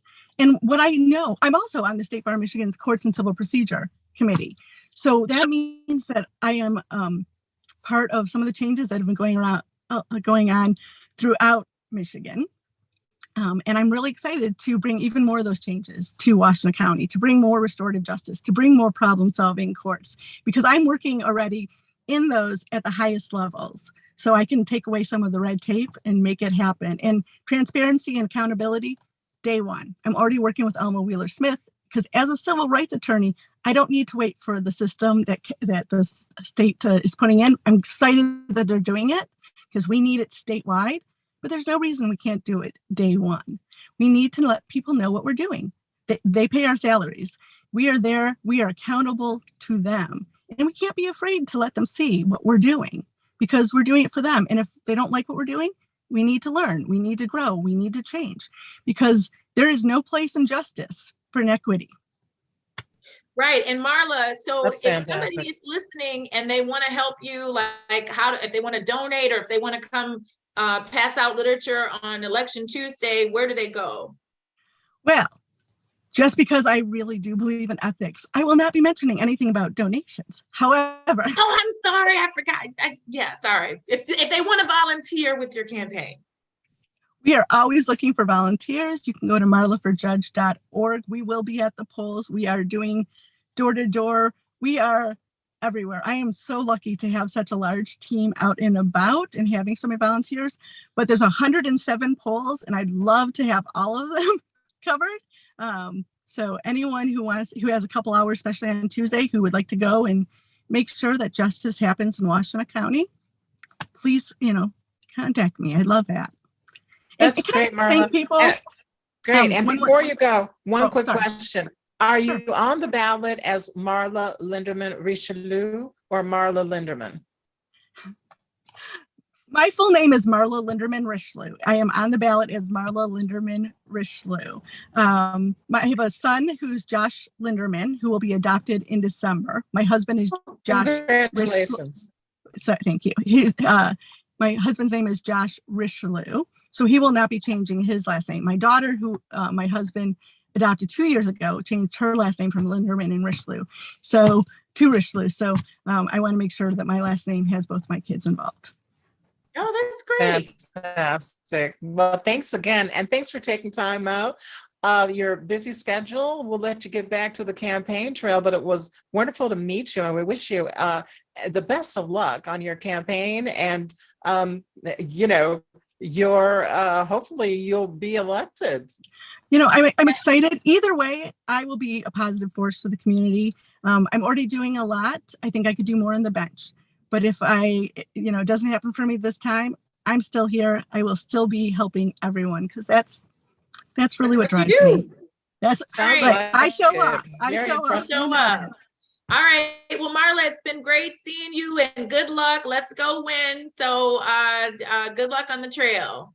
Thank you. And hi, Fawn. I do see you. So it's nice. Thank you all for having me here. And I just hope, I want to thank everyone for all the support I've had. I've been very lucky and I'm very humbled by just the support. So thank you.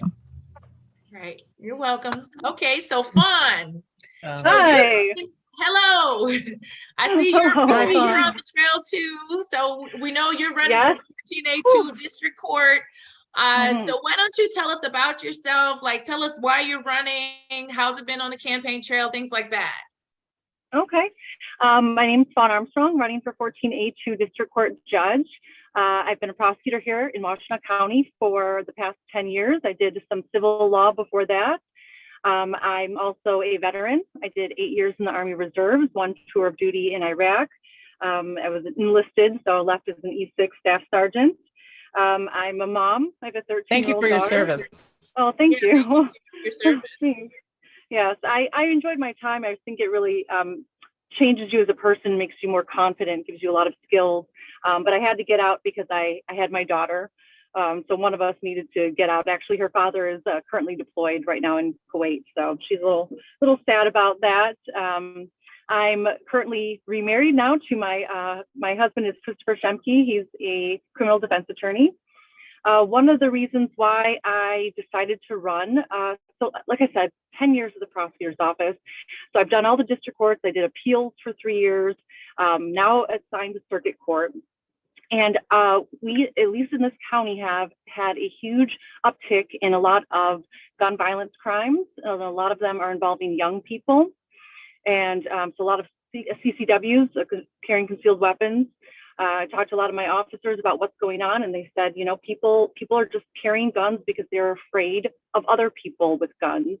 So people are just afraid, but other people are reacting, and then they're involved in gun violence. And when I'm looking at my cases, a lot of them had misdemeanor cases first. And I say, something happened there where there was kids are falling through the cracks. Right? So they're having these misdemeanor cases, and that's the opportunity to really reach people and make a difference. And I've been in district courts where a lot of times someone gets sentenced, and yes, we'll give them a deferral, try to keep the record clean. This is great. But then the judge doesn't see them again unless they're in trouble, right? So there's a violation or something like that. That's the only time the judge is really connecting with people. Sentences, and then you're in trouble. So it's not really motivating people. There's not like that connect where the judge is really reaching people, talking to them, following up, making sure that the programming is working, making sure that things are going well before there's a violation. All right, like saying, hey, is school going well? Is your job going well? Is home going well? If not, like, what can we do to help with that? Years ago, I was assigned to 14B District Court, and that's with Judge Pope, who's since retired. And he was really the only judge I saw would do this, and he did it for domestic violence cases where he would just have a review docket. So no one's in trouble. It's just, I want to see you. I want to see you in 2 months, 3 months, and just check in. And I remember just listening. My job was just to take notes. But people would come in over time, and they would get excited to come in. They say, Judge, I learned this thing in my programming, right, about how to deal with stressors, about reactions, and it worked. I had a fight with, my boss, or a conflict with my spouse or something, and they would say, oh, wow, I used what I learned and things resolved peacefully. And I thought, that's amazing. And I just wanted to be a part of that process, because I think it can work if there's a judge there who is invested in people's lives and cares. Okay, Fawn. And then what has it been like for you on the camp? I mean, I know I was out there for a minute when I was running myself, but what has it been like for you on the campaign trail? It's been exciting. It's been a completely new experience. I've never run for anything before. I think it's been very, very cool for my daughter to see this process. It's one of those things that I've always wanted to be a good example for her and show her that she can do anything she wants. I was actually the first person in my entire family to go to college. When I was in undergrad, I was trying to figure out what I wanted to major in, what I wanted to do with my life. And my mom suggested lawyer. And I thought, well, gosh, I just didn't think that would ever be possible for me. We came from very, very humble beginnings. My mom started off working at Kroger. My dad worked at Ford's in the plant. And I had never even met a lawyer before. And because my mom believed in me, and I thought, gosh, if I could be a lawyer, maybe I could really help people and care about my work every day. That would be a very worthy cause. And so I did it. And it was, I joined the Army to help pay for it and get me through it. But I think it's really showing my daughter that she can do anything. That's great. And Yeah, that's excellent. If somebody wants to help you, like as far as on Election Tuesday with passing out literature, where do they go? So I have a Facebook page, so you can reach me directly if you DM me, you send a message. So it's just go on Facebook, Fawn Armstrong for Judge. Also a website, www.fawnarmstrongforjudge. Also an email, fawnarmstrongforjudge@gmail.com. So Fawn is Fawn, like a baby deer, Armstrong, normal spelling. And that would be amazing. We do have about, so district court is a very large area, actually 14A. So there's about 51 polling locations. We have about half of those covered. So yes, we would love anyone to help out. or just to reach out if you have a question, if you want to find out more about me before you make a decision on who you want to vote for, send me a message and I'll give you a call. That's great, All right. Fawn. By the way, before you go, I love your website. I love the colors and it's very relatable. It's very effective. Great work. Thank you. Thank you. I appreciate it. I know it's not updated enough, but the Facebook has a lot more of the stuff we do on a day-to-day and a lot of the volunteer work I've been doing. So thank you. That means a lot. All That's right. Well, great. it's good seeing you, Fawn, and good luck to you. And Thanks for wish your you all the time. best. And thanks I for know you gotta having get me. back. Stay hydrated out there on the campaign trail. Oh, Stay yeah. hydrated out on the campaign Got to trail. get back out there and face the wind, but we're going to hit as many doors as possible. Cool. Thank you so much. Okay. You're welcome, Fawn. Bye. Good to see you. Bye. Later. Good to see you. Well, that was nice to meet Fawn Armstrong. She's running for 14A2 District Court in Washtenaw County. Is it Washtenaw County, correct? Yes, it is Washtenaw County. It's 14A2, and that's in the city of Ypsilanti. And yes, and I see we've been joined by Charisa Anderson. Yeah, she's also coming in from the campaign trail. Hey, Charisse, Hi. how are you? Looks like I'm you're real doing busy well. out there.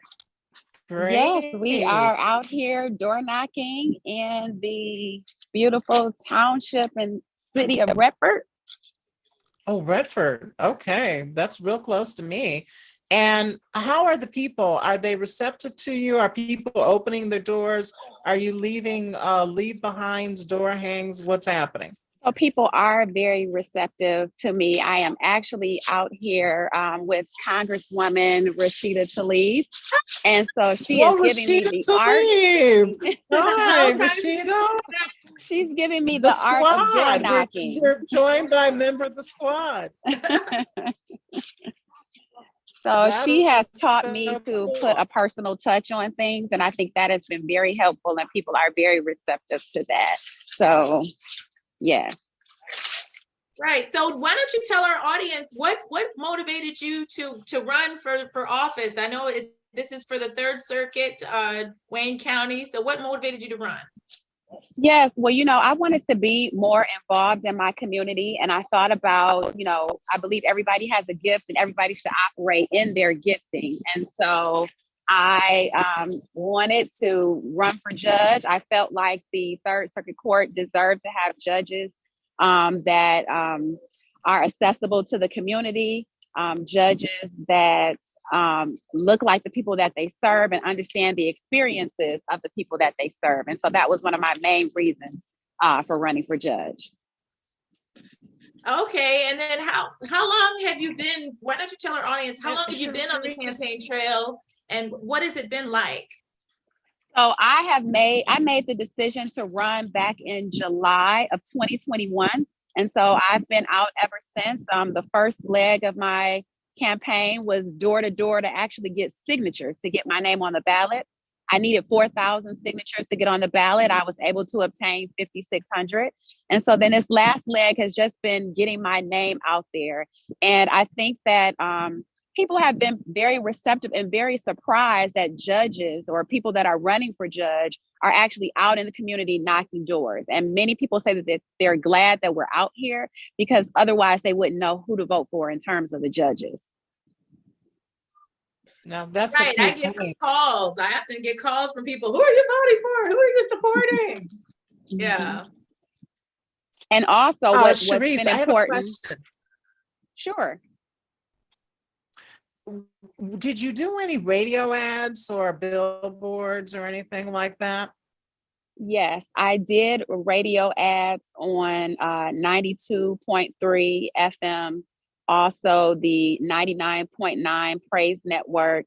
I also have billboards on the Southfield Freeway and the Joy Road Tireman area. I also have them on the Lodge and Glendale area. And then I-75 in Goddard, and 275 in Eureka. Okay, and then Wow, if you somebody covered all the bases. yeah, you have. And if somebody is watching and they want to volunteer with your campaign on Election Tuesday, where do they go? Sure. So they can email me at chariseandersonforjudge@gmail.com. And that is ChariseAnderson, and that is FOR judge@gmail.com. They can also find me on social media, Facebook and Instagram as well. Excellent. Great to meet you, Charisse, and best wishes on the campaign trail and on Tuesday, November 8th. That's when the polls open in Michigan. Thank you. Thank you so much for having me on your show today. Yes, we wish you all the best. Let's go win. And yeah, hopefully we'll see you on the other side. Yes, let's go win. Of the victory line. Yeah. Take care. All right, you too. Okay, thanks, Charisse. Take care. See you soon. All right, so we've got some time Well, that's before our next. interesting. Yeah, that was cool. That was nice to see Congresswoman Tlaib. Yeah, you know, one thing about Rashida Tlaib, we know that she's a member of the squad. So, I mean, the fact that she's going around with a judicial candidate, wow, that's going to might carry the day there. And, you know, one of the other candidates, I believe it was Regina Triplett, said really she's only running against one person because in Wayne County, Third Judicial Circuit Court, there are 5 vacancies, there are 5 openings and political musical chairs. One person will be out. But the fact that this candidate, Charisse Anderson, is going around with Rashida Tlaib, I mean, wow, that means a lot. That endorsement, that literally walking endorsement. And I remember when Rashida Tlaib was campaigning for her own race, she's a US Congresswoman now. She switched to the 12th district. She's a candidate herself. It really impressed me because she actually passed out trees, little baby trees. She gave them to people, and you know, mine grew in my backyard. And I, you know, I'm not a journalist anymore. I'm just a talk show host. I do have Rashida Tlaib sign out on my front lawn, so that was very impressive to see. Rashida Tlaib. Yeah, Ed, she was Ed's congresswoman, and he got a tree too. So he was really excited about that because he's very.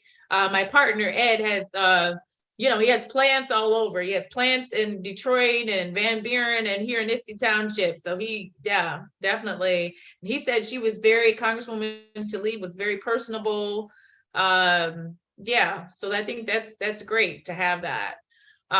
So yeah, so we've got one candidate that should be joining us about 7 minutes. And so what are your thoughts, Tracey, about the just nationwide, the way things are going with the midterms and everything? I will be glad when the election is over because these commercials are vitriolic on both sides. I'm tired of the commercials.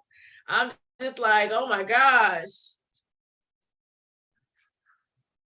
Well, I've got to say, I have found the political ads to be quite entertaining. And I have to say, one of the political ads that really jumped out to me was, I think it's Darren Camilleri. He had that teacher thing because he is a former educator, and I like that. I've never seen that before, and about his candidacy, and I thought that was pretty cool. Yeah, I saw that one. I've also found some of the political attack ads very effective. So cool what he's doing. But the attack ads against Christina Caramo, using the cuckoo clock, you know, very subtle approach to malign that particular candidate. I think is very state on the Republican ticket against Dana Nessel. She's filed a lawsuit. It's aimed at Detroit. Some think that that's a disenfranchisement tactic, and doesn't bear her well with anybody who's like independent or on the fence about voting for Secretary of State. And maybe for some it doesn't matter. I don't know, but yeah, I expect Dana Nessel to prevail, and also Jocelyn Benson. I don't think that the Republicans have a very solid ticket in Michigan. I expect the governor to also prevail, Gretchen Whitmer, although Tudor Dixon is closing that gap. But across the country, there's some really exciting races, Carrie Lake running for governor. Out there in Arizona. I've been watching her. I believe that she could be a presidential candidate one day or be on that 2024 ticket with Ron DeSantis. Yeah, my brother met her. He was driving Uber and he met her and he said that Carrie Lake was very personable. I know they've been talking in the news. They've been saying they feel that her opponent, Hobbs, I think is Hobbs or something, Katie Hobbs or something, that she should be getting out there more and that she's not. So, but I do see that LaKena Crespo has joined us, who is also a candidate for the Third Circuit judicial race. So welcome.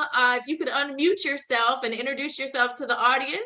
Hello, everyone. I am LaKena Crespo, and I'm running for judge for Wayne County Third Circuit Court. Sorry, I'm out here on the campaign trail, but I wanted to hop on and introduce myself to everyone, and hopefully get your support in the upcoming November election. Okay, and so I'm glad that we got you on here, and we'd love to hear. Yeah, we've had other candidates that have been on the trail as well. And if you could tell our audience, no apology necessary. Yeah. So what motivated you to get into this race in the Third Circuit? So basically, first of all, thank you for having me here. But I wanted to get into this race because I believe that so many people have lost trust in the justice system. They feel like things are not fair. They're not having their right to be heard. And so I just wanted to restore some of that trust to the justice system and also bring a sense of understanding. Being born and raised in the inner city of Detroit, I understand the needs of the people who are coming before us every day, and just the struggles that they're having. And I think it's important to have a judge that can relate to those things. And so that when they're using their discretion for sentencing purposes, for, alternatives to incarceration, they can get it. And so I'm trying to be the judge who gets it, who understands the community, be the community judge for Wayne County. Well, that's great. And then can you tell us, when did you get in the race? And so what has it been like for you to be on the campaign trail? It's actually been awesome, kind of. I like talking to people. It's tiring and it's a lot of work. I started this journey Thanksgiving. I announced to my family that I was going to take that leap and get into this race. So I was late coming to the game, turned in over 6,000 signatures that me and my family got all by ourselves. And I've been hitting the ground running ever since. I'm a first-time candidate out here, so it's been a learning experience, but I think I did pretty well for my first time going around. I heard exposure was the key, and so that has been my goal, by knocking doors, meeting people, talking to just everyone, and hoping that they would get out and vote in November. That's great, LaKena. I've got a question for you. So what do you think are the top qualities, the top 2 or 3 qualities for a judge during today's times? And do you have those qualities?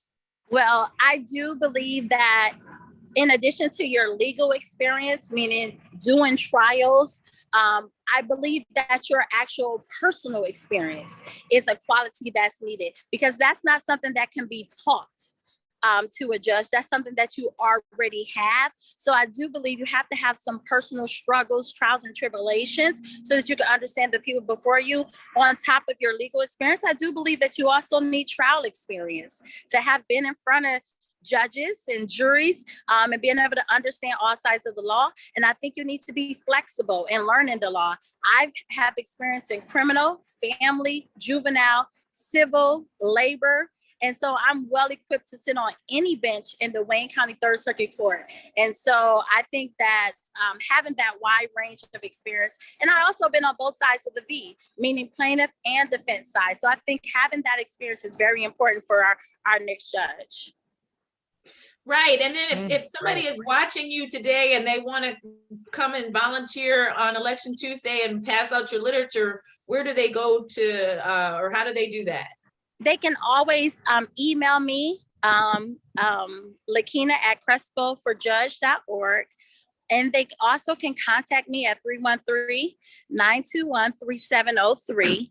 And we are looking for poll workers right now. And follow me on social media. A lot of people have been contacting me through Facebook and Instagram. Message me on there at Crespo for Judge, and we will reach out to you. We're looking for poll workers. We need all the support that we can get so that we can prevail in this election and secure one of those 5 open seats.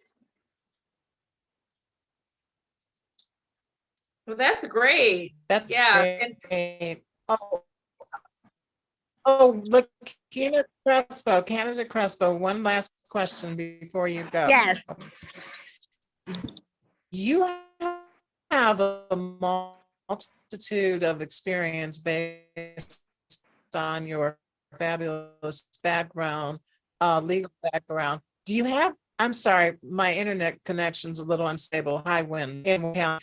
But do you have, would you have any preference in terms of which division, a judge, which bench, criminal, general, civil, family, juvenile? Well, as you said, I am experienced to sit on any bench. Criminal has always been near and dear to my heart.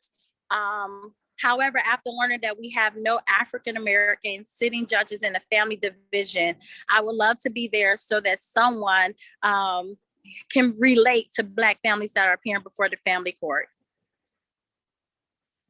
That's great. I think, well, if you were to be elected and you get to family division, then we would have 2, because the governor did just make an appointment. Well, they appointed her, but we just found out she was outbid. So we found that out. Yeah. Wait a minute. Late breaking news. I didn't hear this. What happened? She was, Nicole, she was outbid. And then I was trying to find out, I don't know, LaKena, have you found out who the person is? I have not found out who the person is, but Nicole did not get. What do you mean by outbid? Apparently they have purposes. Yes. Yeah. She was outbid, and I have been reaching out to the court to find out, and they have not, because Black women lawyers we emailed Judge Kinney and Judge Broussard, because we've been doing some programming with the family court administration and everything, and we talked to the chief judge over there, and we have talked about the fact that there's no African-American women on the family court bench, and there's a lot of African-American families, children coming through there, and we still don't don't know who is going to replace Judge Lynn Pierce. So we definitely. Okay, so she's going to the criminal division. So she's going to criminal division. I don't know where she's. Yeah, I don't know where Nicole is going. I just know Nicole told us, and when we did a judicial event, and that's when she informed us. We were shocked, just like you. We were shocked that she was not going to family. Wow. Well, I learned something. Advocating with the governor's office that we need to have African-American women on the family law bench, and the governor's office was listening to us, Wow. Well, LaKena Crespo, I'm very impressed with you, and thank you so much for coming off the campaign trail. Well, you're still on that campaign trail. You just took a break to talk with us briefly, hitting those doors. And you heard from candidate Crespo. She needs help getting out the vote and help at the polling places. So hit up her campaign if you've got a little extra time to spare now. And coming up on Tuesday, November 8th, that's Election Day in Michigan and across America. Yes, thank you, LaKena, for joining us. And thank you. Thank you so much for having me, and I'll see you guys again soon. Okay. All right. You have a blessed day. You too. Bye-bye. Bye. Wow. You didn't know that about Big Nicole? shocker. Girl. No. When did that come down? I did not hear. I I've heard been, we did an event with Black women lawyers, did an event with the Association of Black Judges, and it was like, I want to say maybe a week or 2 weeks ago, and we were so excited. I mean, it was in the press release, and everybody was like, yeah, finally, now we're getting a African American judge on the family law bench, and but I have not heard yet who is going to replace Judge Pierce. I'm still hoping and advocating for it to be an African American female. But I don't know. I guess we'll see. We'll let the viewers know once we find out as well. So that tells me that if Judge Nicole got outbid for going to the family court bench, that means another judge had interest in going to the family bench in 3rd Judicial Circuit Court in Wayne County. And I wonder who that is. But that is very interesting, because it is possible that that could be another Black judge or judge of color. There is diversity on the family bench in Wayne County and 3rd Circuit Court. We have had our first Muslim judge in the form of the Honorable Charlene Elder. And we have a Pakistani judge, Judge Adele Harb, and we have Judge Halal Farhat, who is also on the bench. These are individuals who are all of Middle Eastern North African descent, or Swana, as they call this constituency now. But again, as you point out, Robyn, we have no Black judges on the bench at 3rd Circuit. And frankly, there are quite a few Black litigants that come before the judges on the family domestic relations docket in 3rd Circuit. And I agree with the candidates who said that judges should reflect the communities, the constituencies that they serve. So to not have any Black judges on that bench in family court, that's a problem. Right, that's a problem. It's definitely, I think it's important to have the diversity. As I'm in Ypsi Township, and I hail from Washtenaw County, and some people said, why did you venture into Wayne County? And one of the reasons why I did venture into Wayne County, I wanted to get more experience, but I also wanted to see more attorneys and judges that look like me. And, that has made a difference. And I mean, now in Washtenaw County, we do have more diversity. We have Judge Cedric Simpson, we have Judge Arriane Washington, we have Judge Marion Perry. So we do have 3 district court Black judges now in Washtenaw, but we still don't have any African-American circuit court judges at this time. And our population is at least 12%. And so I think representation matters. It's important. Temperament matters. It's important to have judges that have good temperament on the bench.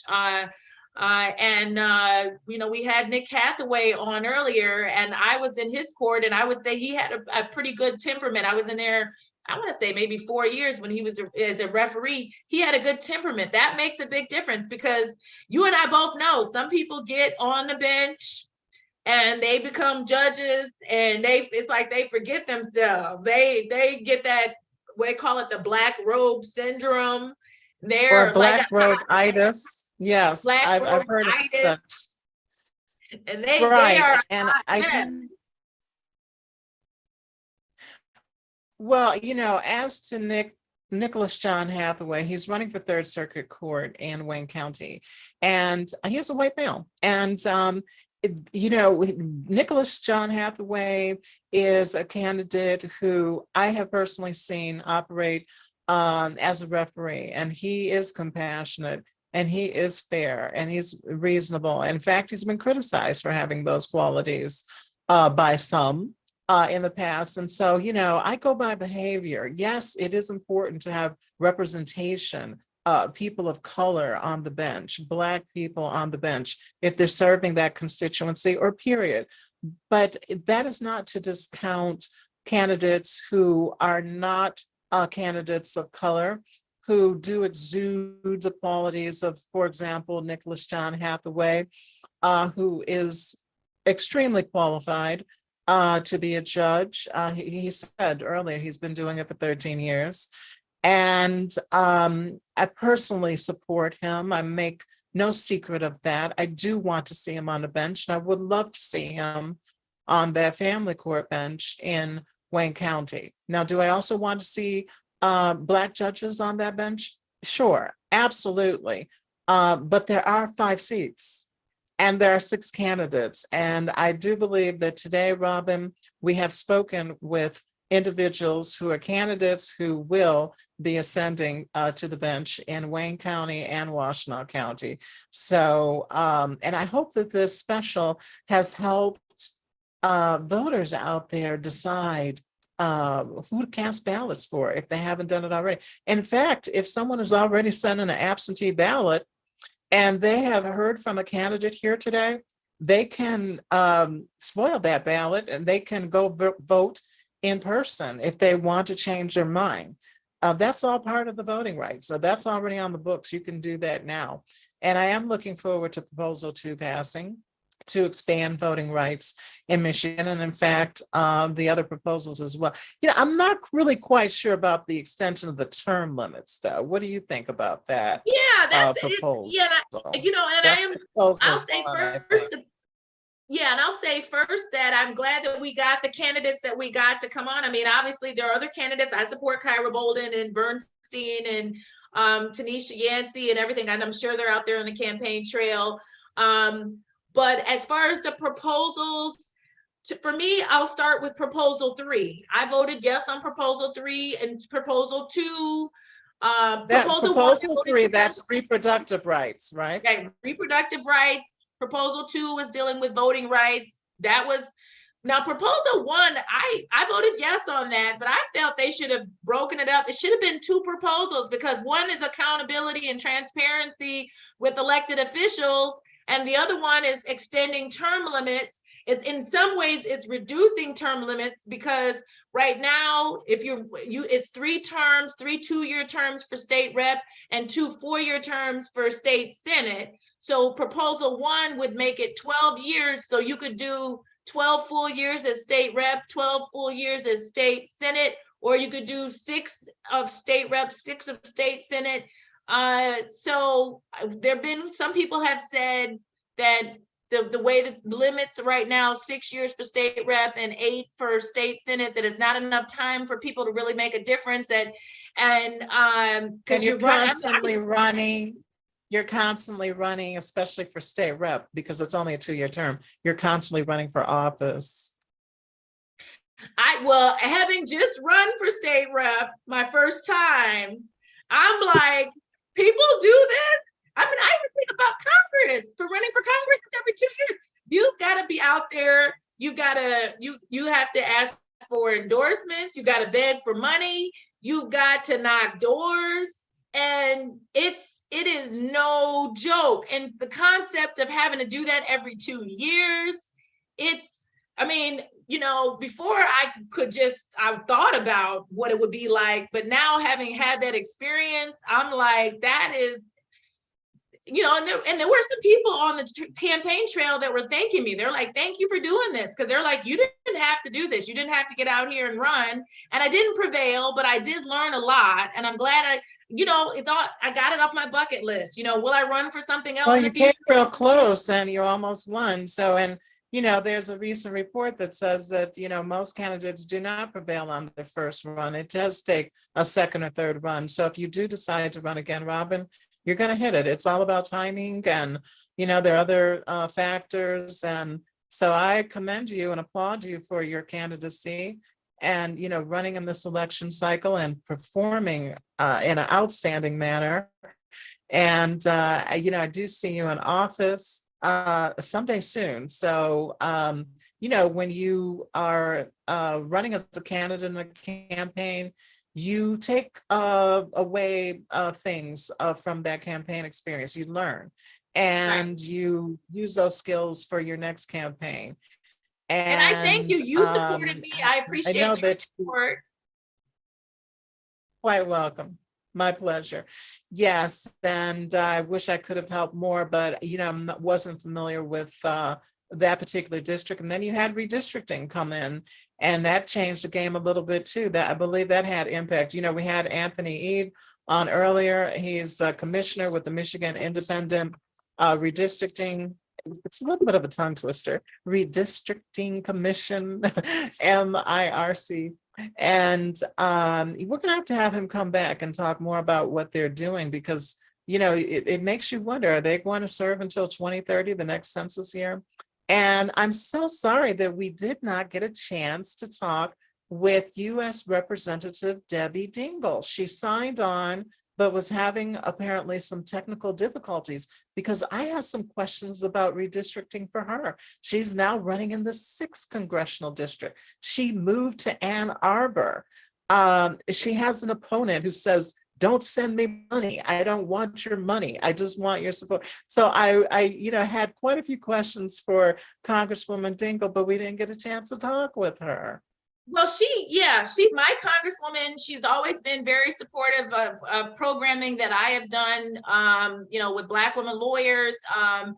This was her first time joining us with Political Coffee. There were some technical difficulties, but hopefully we can get her back here and have, you know, maybe when she's not on the campaign trail, and have her have a more, you know, have an opportunity to talk to her just about being a congressperson and running at this time. And, you know, we saw the stuff happen with Nancy Pelosi's husband. Like, how do you deal with safety? How do you deal, again, running every 2 years? I mean, for Congress, you know, there's a lot, you know, you got to go to DC. It's different than state rep, but this concept of running every 2 years, you know, it's a lot. It's a big sacrifice. And then having to deal with crazy people out there, death threats. And it's just, that's part of why I decided to run too, is because I was seeing a lack of civility out there. And I don't think it's necessary for people to be toxic and vitriolic. We all love our country, whether you're a Democrat, a Republican, or you, Tracey, you're an independent,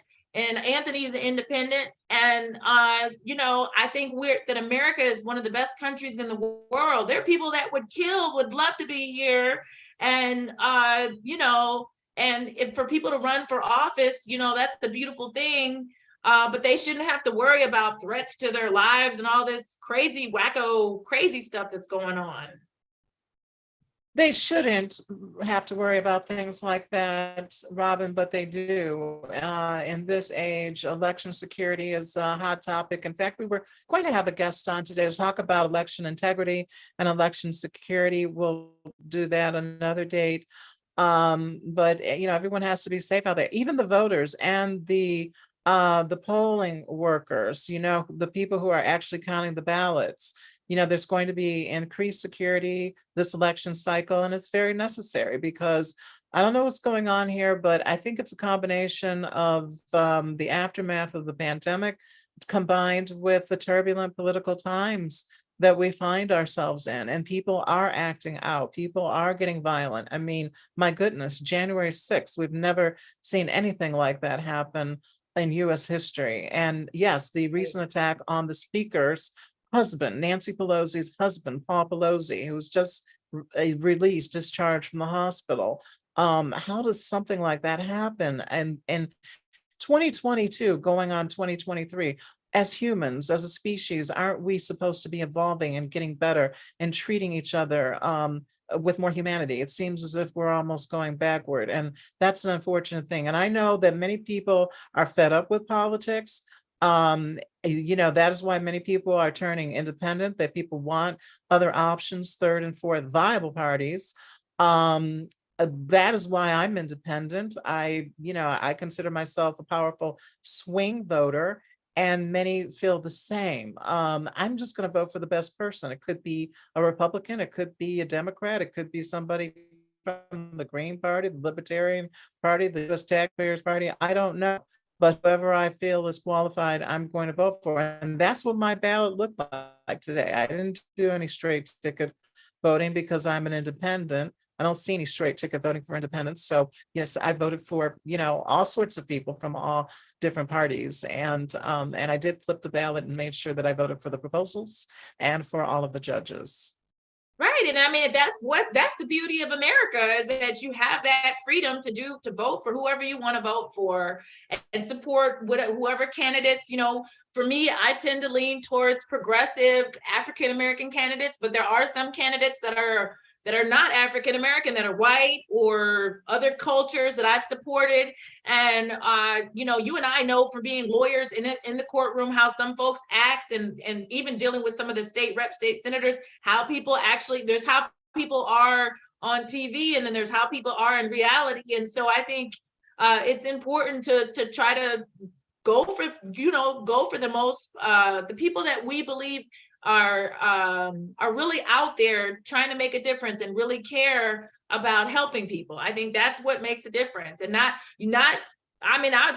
know people may not like this. I mean, I tend to go with African-American candidates, but there are some African-American folk, like I had that experience with some of the judges that were kind of hostile towards me, and I'm African-American. So what's that expression? All your kin are not always all your friends, and stuff like that. So you got to go with all the kinfolk are not, all the skin folk are not your kinfolk. Yeah, right.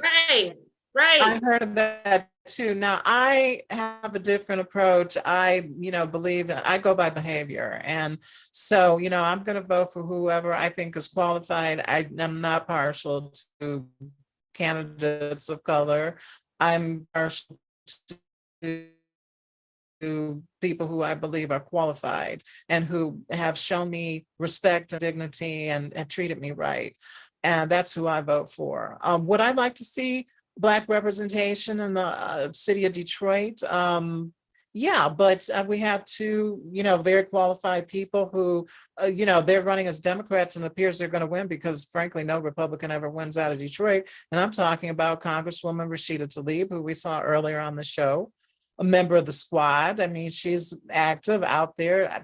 She's somebody I knew before she ran for office, and was always very impressed with her. And Sri Tanadar, Anthony Ede talked about this earlier, Commissioner Anthony Ede. Sri Tanadar was the candidate of choice by Black constituents in Detroit. He just was. Now, had a Black candidate who ran for the 13th Congressional District been the only candidate in that race, maybe it could have had a different outcome. I don't know. Sri Tanadar is a multi-millionaire. Did you hear how much money he sunk into this congressional race? My goodness, it's astounding. But that doesn't mean that, if you sink a lot of money into a congressional race, you win. We've seen people do that in the past and they haven't won. People who are, multi-millionaires, almost billionaires.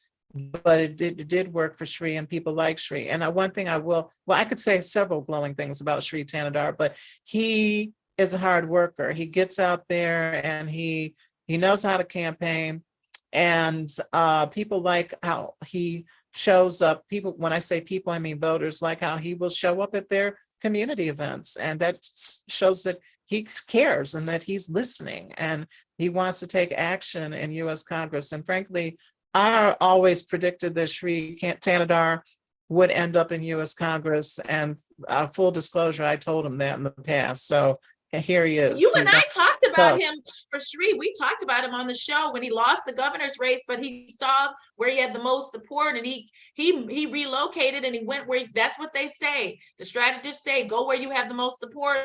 And I mean, I know people are upset. They feel like all the Black candidates running against each other split the ticket, but he went where he got the most support and he prevailed. And Rashida Tlaib, to me, she's fierce. She's part of the squad. She is a role model for how to take on the power structures at B. Yeah, I've known her for a number of years. I've had her back in Washtenaw County. I had her on a panel and she was just fabulous. So so it is going to be interesting. These is going to be some interesting midterms because nationwide, because there are some Republicans, there's Democrats, there's some folks, there's voters out there that are Republicans, Democrats, independents. It's going to be an interesting, we probably maybe come back on Tuesday or maybe the next day and do a recap look at the results, because this has definitely been an interesting election cycle. Yes, and before we close, I mean, there are other hot races like in Georgia between Raphael Warnock and Herschel Walker. Herschel Walker is closing that gap. I did see the debate, and frankly, I didn't put this on Twitter, but I really think Herschel Walker won that debate. I was kind of surprised at Raphael Warnock, although I did think that the moderators, for whatever reason, did tend to be somewhat partial to Herschel Walker based on the questions that they asked him. And, you know, people are entrenched. They don't care about the whole abortion scandal, the abortions that Herschel Walker is alleged to have paid for these former girlfriends. They don't care. They want to see a Republican in that seat who espouses their values. And then the other race is Stacey Abrams and Brian Kemp. I don't know what's going to happen there, but boy, has Stacey Abrams really been campaigning, and I really respect her. And then the other race is John Fetterman and Dr. Oz in Pennsylvania. I think Dr. Oz might pull that out. I don't know. It's going to be interesting. And then Val Demings versus Marco Rubio. I mean, you know, I'm a Dem. I'm supporting the Democratic folk, and I think that Val Demings would be awesome and is amazing. But some people are talking about a red wave. So that's why, for me, I would say for the Democrats, folks, or independents too, that lean progressive, they need to get to the polls. They need to vote. You can't just sit at home and fuss about stuff. You got to get out there and vote. If we don't vote, then, you know, you're going to get the results you get. So let's go win. Right. And, you know, politics is an imperfect system, but the only way that you can make change is by participating in the process, remaining engaged, and getting out and voting. Am I fed up with some of the things that I've seen coming out of DC? Yes. Am I fed up with gridlock? Yes. Am I fed up with some of the behavior of some of these politicians? Yes. But it doesn't stop me from voting, because that's the only way change will come. And, you know, we got to have Commissioner Anthony E. back on to talk about ranked choice voting. This is picking up steam across the country, and I do want to see ranked choice voting come to Michigan. We could do a whole show about ranked choice voting. I do want to see that, because I think ranked choice voting eliminates this whole spoiler nonsense that happens across the country. So looking forward to talking with you more about these races and these issues, Robyn. Yes. All right. So everybody, this has been Political Coffee with Robyn and Tracey. I've got my mug. Again, all things are possible to those who believe. I think I said men, but I didn't have my glasses on. I don't have them on now either. It's Mark 923. And you've got your mug as well. Oh. So everybody have a blessed day. Be safe out there. And Tracey, you be safe. And it's good seeing you. I know we've been on a hiatus, and I hope you have a great rest of your day. You too, Robyn. Great to see you. And run again, please. And America. Bye, everybody. Don't forget to vote on Tuesday. Bye. Yeah, don't forget to vote. See you guys later.